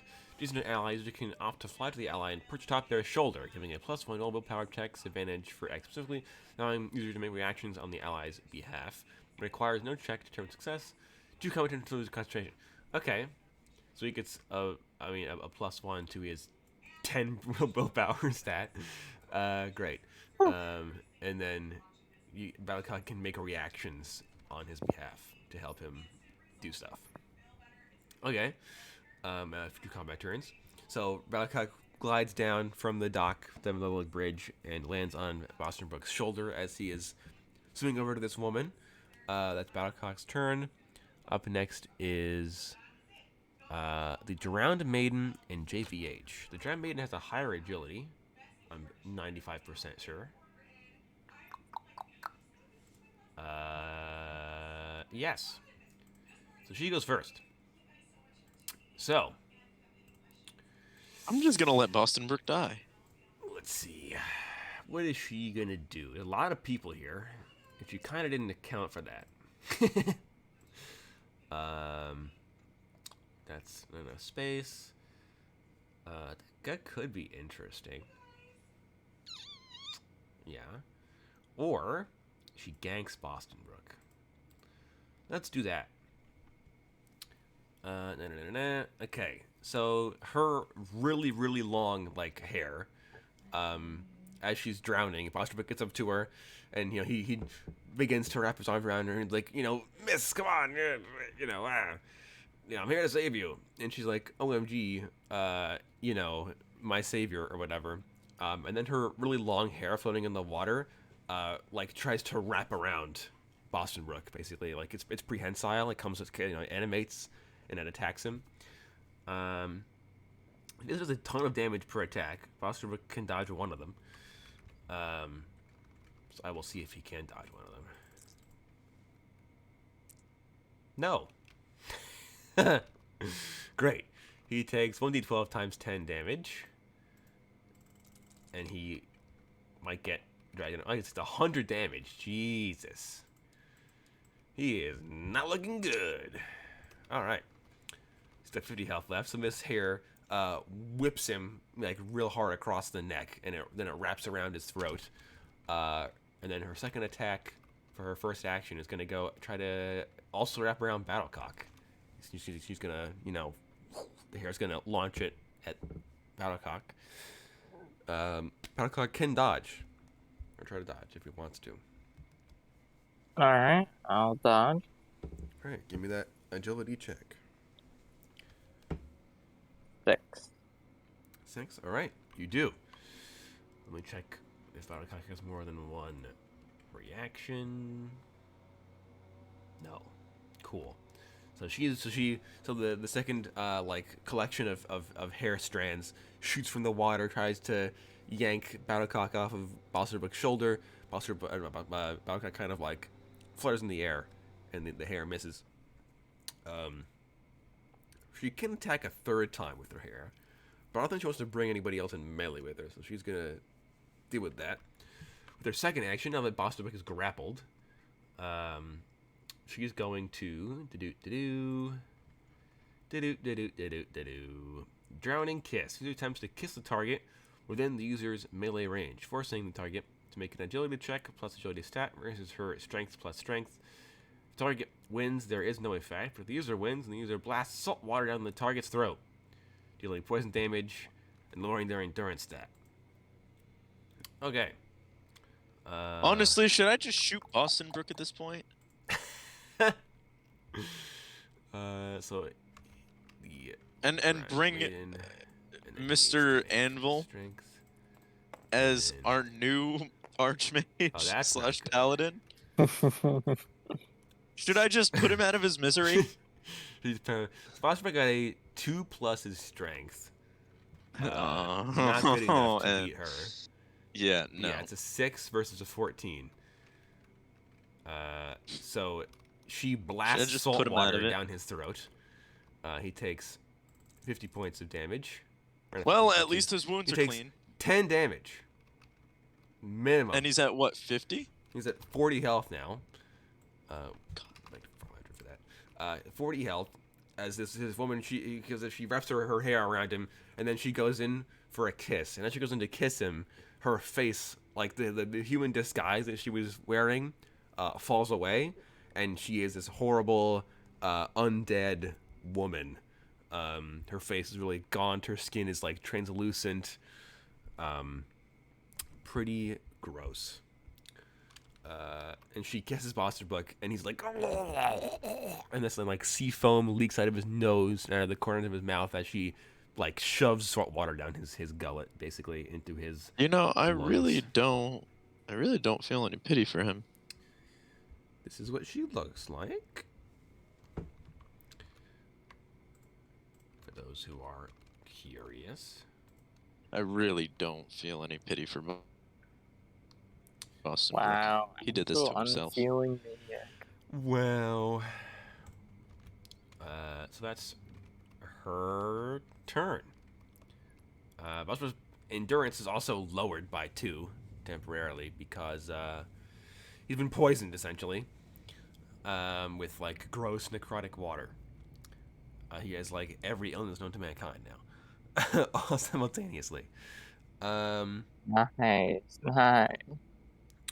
Then that's her turn. Now it is JVH.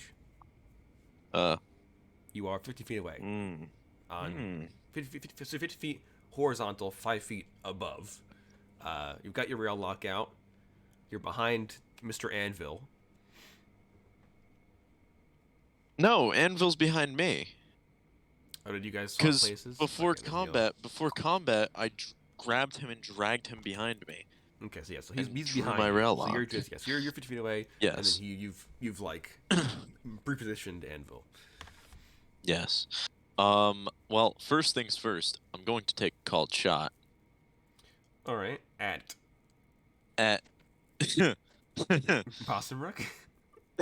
I could. Gonna finish him off. I could and end his suffering, but unfortunately no, he must suffer more Wow. because it's funny. I'm going to shoot at the maiden, All right. it's a and it is called going to shot. be a called headshot. So that is at disadvantage. 'Cause it's a called shot. Yes. Yes, that is at disadvantage. Well, the only lower I could have rolled was a 9, so so I got a 9. All right. So that does hit. Let me just double check something. She takes half damage from non-magical, non-silvered weapons. So, What is it? do your what was it 5100 or 4100 for rail lock? It is also a called shot, so yes. Don't know how that plays into. Yes, it does 3d100 damage. It would be doubled for a headshot, but it's not because she's resistant to non-magical weapons. Okay. 100, 200, and 40. 240 damage. All right, so you take a nice steady aim and you and this like tungsten nail it goes right through her skull and out the back of her head, and you see it slam into the wood logs behind her on the other side of the bridge, the destroyed bridge, and like her head snaps back, and then it like rolls back up to look at you, and you just see seawater leaking out of the hole in her head. For my next trick, I am going to use Law Mage's binds on her. Okay, you have to arrest the arrestor. Okay. Yes. Uh, Yes. You're I'm definitely in going to range. counter her counter. You're gonna. Aha. You Target. fell for the oldest blunder. So give me an endurance check then to cast the spell. Alrighty. You've fallen for the oldest blunder. You've left yourself. Oh, baby! That's a natty. Alrighty. Okay. So this does work on her. So you cast this spell, and her mouth is locked up and her hands are locked up. Her hair is not. So he's still grappled. She just can't use her kiss to poison him anymore. Yes. Which is does she fly back? No. Because doesn't she need to make a check? No. You're thinking about K6. This is a different spell. I could have sworn that there was a thing. Oh. Yeah, K6 okay. makes him fly backwards. Your like whip binds. Yes. Yes. So that is your turn. She is now bound and restrained. Not grappled. The worst she can do is choke him. Yeah. She can still gank him with her whip hair, but that's it. Well, I mean, I've done the most that I can do. Yeah. Because I wasn't about to try and Martyr's grasp him again, and have that fail. Yeah. You're just or drag her with him. That would have been funny. So yeah, that's your turn. Having her at least not be able to deal endurance-based damage to him is good enough. So up next is X. You are 5, 10, 15, 20. You're 30 feet away from her. And also 5 feet down. So you can't see her right now, but you know vaguely where she is because you can see JVH shooting at her. And then restrain her. Yeah, and then cast a spell. She likes it kinky. Oh my. X, use that to your advantage. It's almost like this is the one dungeon that the Fae were meant for. Yeah, she's a mini boss, so this was going to be, this is meant to be a tough fight. That's why I had Boston Buck leap out, because I'm like, this is going to be interesting. If I make Boston Buck suicide himself, basically. Yeah, but then he also dies, so... I mean, yeah. But I knew he wouldn't, because he's a tough cookie. Alright. I shall return. I suppose I could do Ray of Sickness. Ray of Sickness. Try and get Boston Brook a chance to get out of there. Okay. She is immune to poison, but this isn't like poison. This is eldritch poison. So I will say sure. So give me a perception check as you cast this spell. Oh, natty. Nice. Okay, so you she kind of like you holster your demonic spellbook and you take out that eldritch spellbook you stole from the body of those cultists last season, and you flick to one of the different pages and you extend your hand and you gargle some cultist's words, and this like stream of like tar shoots from your pointer finger right into her mouth. It's pretty hot. So she needs to make an endurance check at a -1. Hey, what can I say, bro? She ain't the only one, dealing out salty beverages. She got a 10, so she is fine. So this wow, and it and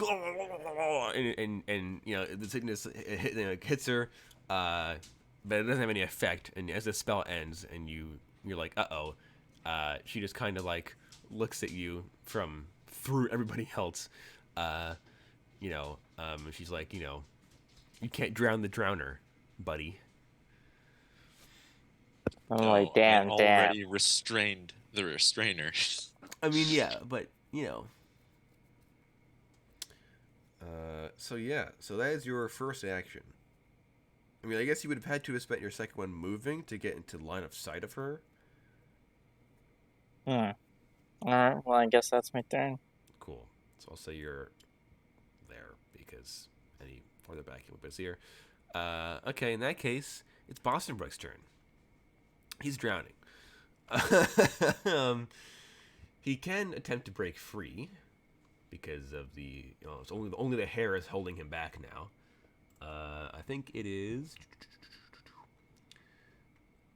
Inside hair. Okay, so strength check at -2 at the end of their turns, or deal damage to the hair to break free.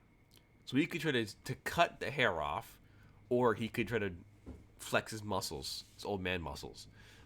He's gonna do the former over the latter because he is weak. So he actually no, I guess he can just grasp his sword and then flex. So he will attempt to break free with a strength check using his sword wielding stats. Got an 8 -2 is 6. That still passes regardless if he was holding the sword or not. So he does. He holds his sword and he manages to flex his muscles real hard, and the hair kind of breaks away from him. And he draws his sword. That's the end of his turn, because of the way that grappling works. That's his turn. Up next is Anvil and Father Brown. I'll make Anvil go first because he's marginally closer. He's still 20 feet away. So he can't do much because he's a melee combatant, and she's in water.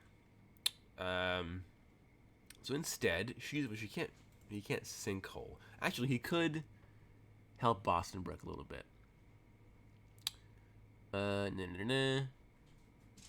Ooh, that could be quite good. Okay, so he points to the woman, the drowned maiden, and he begins to sing a very solemn song called 16 Tons. In particular, he sings the line, the chorus, about, one day older, deeper in debt. And when he says one day older, this kind of like weird, like chains of like spectral energy and light kind of like hang from the woman's shoulders. She has a disadvantage on strength and endurance checks for 1d4 combat turns if Anvil can succeed on an endurance check. He does. So she needs. Hey, He gets disadvantage. that's what I'm talking about. For 1d4 combat turns. Good old Mason. For one combat turn, she is disadvantaged. What do you mean he can't cast Healing Radiance? And then his second action, he will try to share the burden with Boston Brook. So he needs to make an endurance check for this spell. Is that gonna heal him, or? It will divide damage. Oh. So I can read it to you. So he casts 2 spells down to 13 spell slots. So what Share the Burden does is he chooses an ally within 30 feet, it's in range, and links their burden with the user. Its damage taken by either creature is halved and is shared between the two for the spell's duration. Lasts for a minute. So for now, both Boston Brook and him take half damage, but the other one takes the other half, basically. So that's his turn. Our damage. Yes, our damage. Father Pete moves up. First action, 10 feet. Second action. He's got a couple of cool prayers he can do. Or he could talk to animals. They're the dying. Wait, shouldn't Boston Brook be unconscious right now? No, he's still unconscious. Just he has to make a check. Isn't he under 40? Isn't it under 40? He's at 40 or lower. But he's still, barely conscious. Let's see. 10 more damage. 10 more damage. Father Brown is an abjuration mage primarily. He just have like one damaging spell. He will use last rites on Boston Brook. He can't heal Boston Brook actually because he needs to be in melee with the person to heal them. He can't exercise. Nobody be exercised. He will instead. He could have the damage Boston Brook takes even more, which might be a smart decision, honestly. Or he will prayer of healing, heal everyone within 30 feet for 1d6 times 10 health at the start of the user's combat turn. So wait, he's going to heal the maiden. Everyone. No, well, he heals, allies. So he holds up his Bible, and he begins to utter a spell, a prayer of healing. He passes endurance check. So the prayer of healing, basically he is a prayer priest. So he can, like a bard, he can say prayers constantly, and at the beginning of his turn they do stuff, or they do constant stuff. So this one heals people. So Bosterbuck heals for 1d6 times 10 health.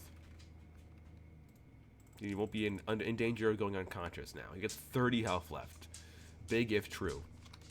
70 HP total. That's like half of his normal HP. Priest is good. Top of the turn order, Battlecock. Actually, I have to make a check for Bosterbuck to see if he drifts in the water first. Hold on. He doesn't. So yeah, he's fine. So yeah, Battlecock, it is your time to shine, my man. All right. Well, I guess. I'm roosting on Bosterbuck, who's in melee with the water, the drowned lady, right? Mm-hmm. All right. Well, in that case, I think this is the perfect time for a little change of position. I'm just gonna. Just to clarify, I'm 15 feet away, right? Yes. I know what I'm doing. So yeah, what are you gonna do? Oh, actually, first I'm gonna roll for personality. Oh, that's true. Yeah. 7. Okay. I think that's the martial artist. Yeah. Yeah, and I'm just gonna have Battlecock hop over from Battlecock's shoulder to the drowned lady shoulder and do a bicycle kick. Okay. Let me look at that. Bicycle kick. Okay. This is number of attacks being determined by the user's happiness plus 1. So that's 5. No, 4. No. Yeah, 4. It's half of 7 rounded down to 3 plus 1 is 4. Okay. I don't think she cannot dodge all of those, certainly. How many can she dodge? 1. No? I'm wrong. No, oh yeah, she can try to dodge 2 of them. Okay. She will try to do so, because she doesn't want to get kicked in the face. She passed the first one with a 9, and failed the second with a 1. So you hit her 3 times. Bam, bam, bam. Actually, she can't. She's restrained. You can't dodge. Never mind. You hit her 4 times. Love that. She's she's locked up. All right, so that's going to be 5, 6, 8, and 2. 210. Does she have armor? No.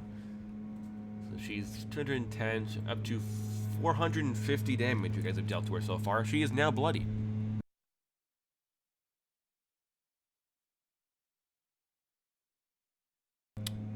Up next is, actually Battlecock is now over here.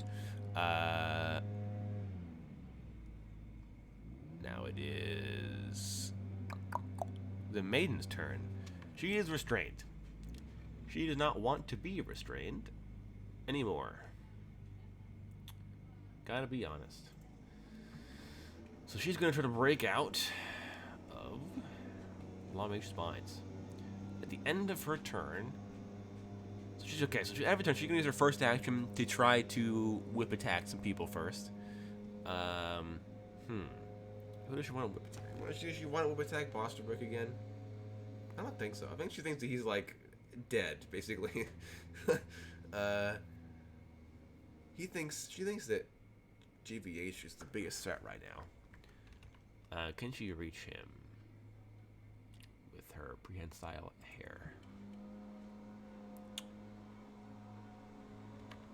Right, Yes. because Yes, the she can. low-hanging fruit isn't the easiest target. Well, she can attack 3 times anyway, so. So she can try to attack you. She can put 2 times with JVH and once at Battlecock, because Battlecock hurt a lot. She doesn't want to get kicked with that again. Okay. So you can dodge one of those, JVH. All right. That's a 7, good sir. All right, so you only get hit once. Hey. You take With how much damage? 90 damage. Pow. Barely even scratched my lab coat. Hit. And I also need you to make me... No, you're just grappled. All right, cool. So that the hair whips against you, and then it wraps itself around you, around your neck. Do I need to make an endurance to try and keep the... Yes, concentration. So give me Okay. an endurance check. Oh. Ah. That is an 8, good sir. All right, yeah, you're fine. My will is stronger. Yeah. So that's she, and then she's gonna try to whip at Battlecock. So I need Battlecock to try to dodge this So, hair. quick interjection, I'm sorry. Can I just have JVH be, like, stoic during this? Like, he does not flinch at the damage. He's just, like, holding concentration.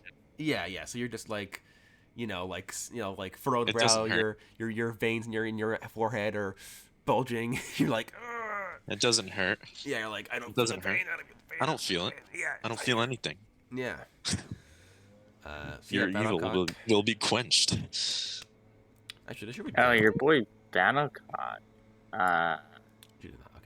Got a 10. Oh, Dodge. easy dodge for Battlecock.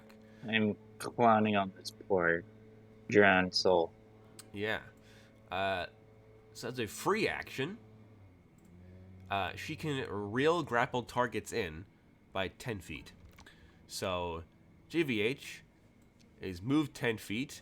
You're dragged into off of the dock edge and onto the water. Basically, you're just as you are yanked like Martyr's grasp. Basically, you're yanked into melee with her, into the water. So you sploosh. That's just a free thing that she can do.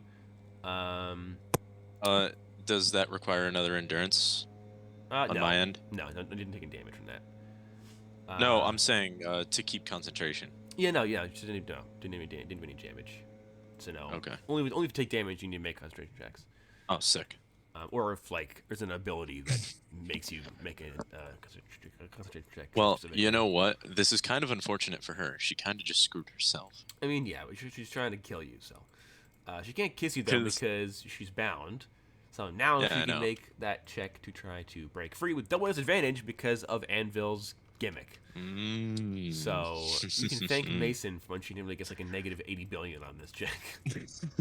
Well, she's at the -2, Oh my god! and then she's got double disadvantage. You want to know what I rolled? What? A 10, a 9, and an 8. But she's got the -2. Isn't it a -2? It's a disadvantage. Yeah. Well, she rolled at triple disadvantage, but yeah, so I thought it incurs a -2. No. No? It does not. Oh. And so the combat turn break free. Yep. I'm pretty sure that 8 passes. Let me double check. It would be 6, no? Oh, wait. Yeah, Never mind. Yeah, she passes. So she does break free of Law Mage's binds despite the double disadvantage that you just impeded upon her. Because, I don't know, this woman is lucky as all Well, get no, out. that was a triple disadvantage. Well, no, it's 3 dice at double disadvantage. That's anticlimactic. So yeah, so there's that. So she's free, but she can do something else. That is her turn. JVH, you're in the water. I need you to make me. Actually, I also need Battlecock to make me a strength check at -1 to resist the water pulling you downstream, basically. A 7. Yes, you're fine. 6. I think about I can also say this much: she's screwed. Battlecock. Yeah, you're fine. Okay. So nobody's getting pulled anywhere in the water. Unfortunate. That was gonna be my environmental gimmick of this combat. Is So yeah, lay JVH, it is screwed. your turn. You are in You know what melee I'm with this doing? woman. You are grappled. Lighter of evil. Okay. Sure. She can't dodge. If need be, I can get closer so I don't burn anybody else. Yeah, no, you're a melee. You're fine. Okay. Fuck. So she can dodge or ranged attacks at disadvantage. So she will do so. Do I need to And roll she for has. this? Do you have reactions left? I don't Well, remember. no, I'm in melee. This isn't ranged. This is a melee. Yeah, she can still dodge. That's stupid. She got a 3. That might fail, actually. It does. What a shame. So you do hit her. It With does. your It does lighter evil. damage. Yeah. Okay, I'm gonna need you to roll that damage, please. That is. I think it's what 3d100 doubled. Lighter of evil. Yes. Let me double check. She doesn't have any resistance to fire. I don't think she does. Dread Maiden. Double from fire and heat. Nothing that's there. Nothing else there. Alrighty. So yes, she takes 3d100 doubled.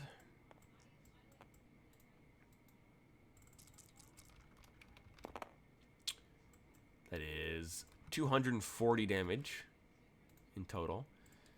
So she's up to 670 damage taken. We're getting there. Still alive, though. You have one more action.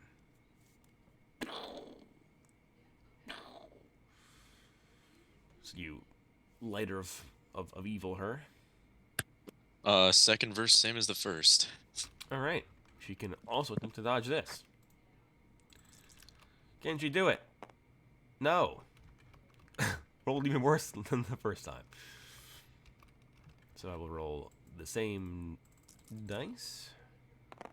That is much better. 280 damage taken. Yeah, she's deceased. So you... And the fire explodes out at her, and it burns her pretty good. And then you... A second time, as you're wrapped up in her hair. She would have gotten no disadvantage for that because of your grappled, so you get disadvantage, but it's fine. So yeah, you do manage to slay her. Kablam. As her kind of like... I'm gonna turn to Boston Brook, Yes, a monster book. So and I'm going to grab incinerate him by her. his hair. Yes, yeah. So he's just like bobbing up and down in the water. He's like gasping for breath. He's like swinging his sword at her burning corpse as it like begins to like bob downstream from you. He's like vomiting up this like stream of salt water. Oh wait, don't I heal as well? Yes. You regenerate. What do you regenerate? I can tell you.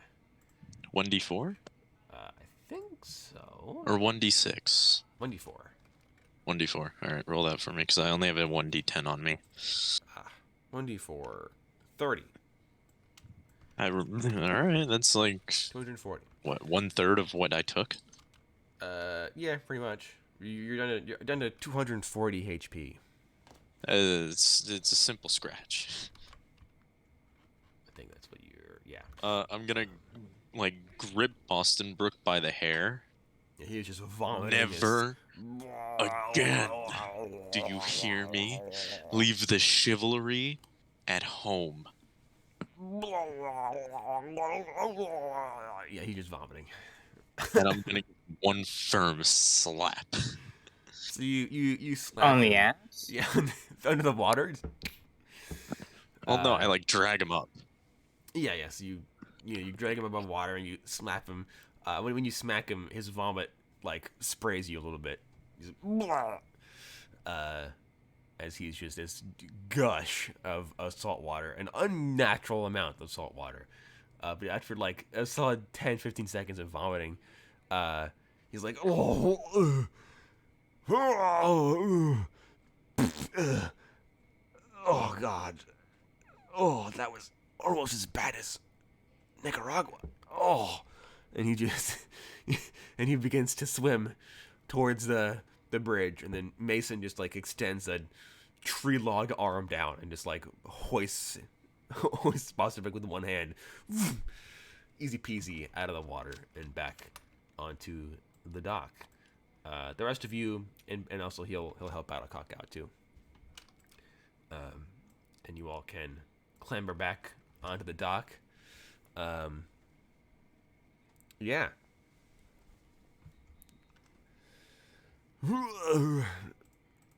Battlecock is now sopping wet with salt water, as are JVH and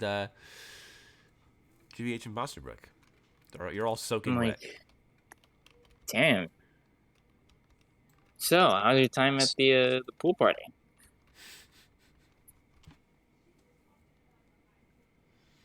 Yeah. Bosterbrook he walks over. He looks awful. Like there are like really like purple and black bruises around his neck where she strangled him. Deep lacerations. Yeah, it like cuts all over his like upper body. He's soaking wet. He's leaking like vomit and mucus and salt water from his nostrils and from his mouth. His beard is a mess. He's like, oh, I've only been in a couple of worse. Oh, and he reaches in his pocket. Hold on, and he reaches in his flask and he chugs a little bit from his eternal flask, and he puts back in his dragon. Like, oh, and I'm like whiskey to numb the cuts in my throat. If you ever do that again, I'm going to shoot you next time. Like, oh, am I clear? It's fine. It turned out. I'm going to put you out of your misery if you do anything like that again. And he's like, and he spits out like a chunk of like rock. And you're like, I'll stand back up and like hand comb my hair back. Yeah, you're compose all myself, sopping wet. Your socks and I'll drenched. turn to our resident paladin and thank him. And he's like, no problem. Wish I could have done more, but I tried.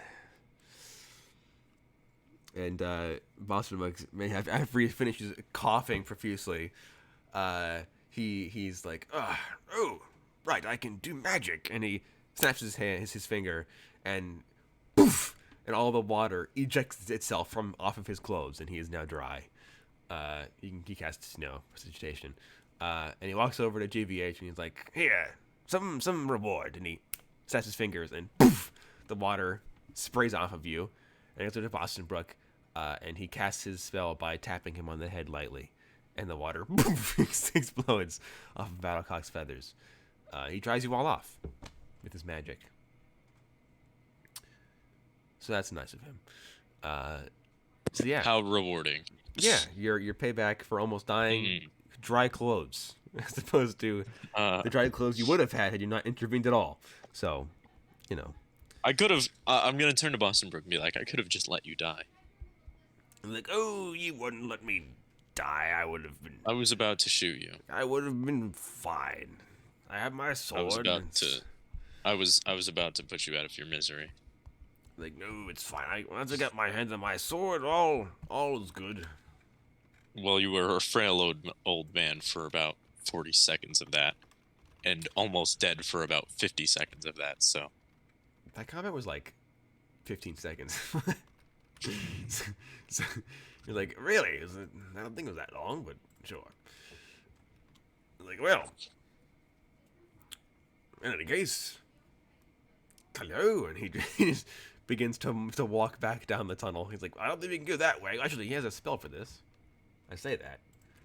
He does have a spell called Bridge Over Water. Ironically, it makes a bridge. A glowing bridge. Damn. Yeah, bro. Composed of magical energies, extends from the user, appearing up to 10 feet wide and 6 square, 30 feet long. Designate up to 10 creatures as being granted passage across the bridge. Creatures designated passage across the bridge move twice as fast while moving across it, while broad creatures not granted access consider the bridge difficult terrain. So Sebastian Like, all right, gentlemen, and actually no, we're all boys here. Great job. Sausage fest. And then he turns around and he, Mecca Heine Ho, Macarena. Everybody but the priest. Pretty much me.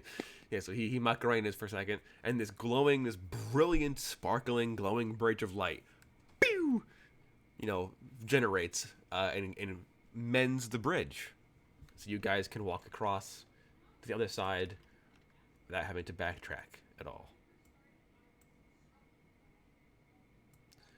This is why you have the Archmage on your team.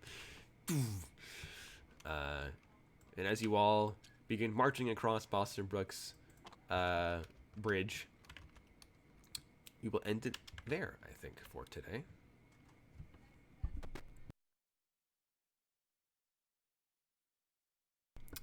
So, as always, I've been your host, Kim Chloris. If you enjoyed the video, leave it a like down below. Comment what you enjoyed. If you hated it, dislike, and swap my house.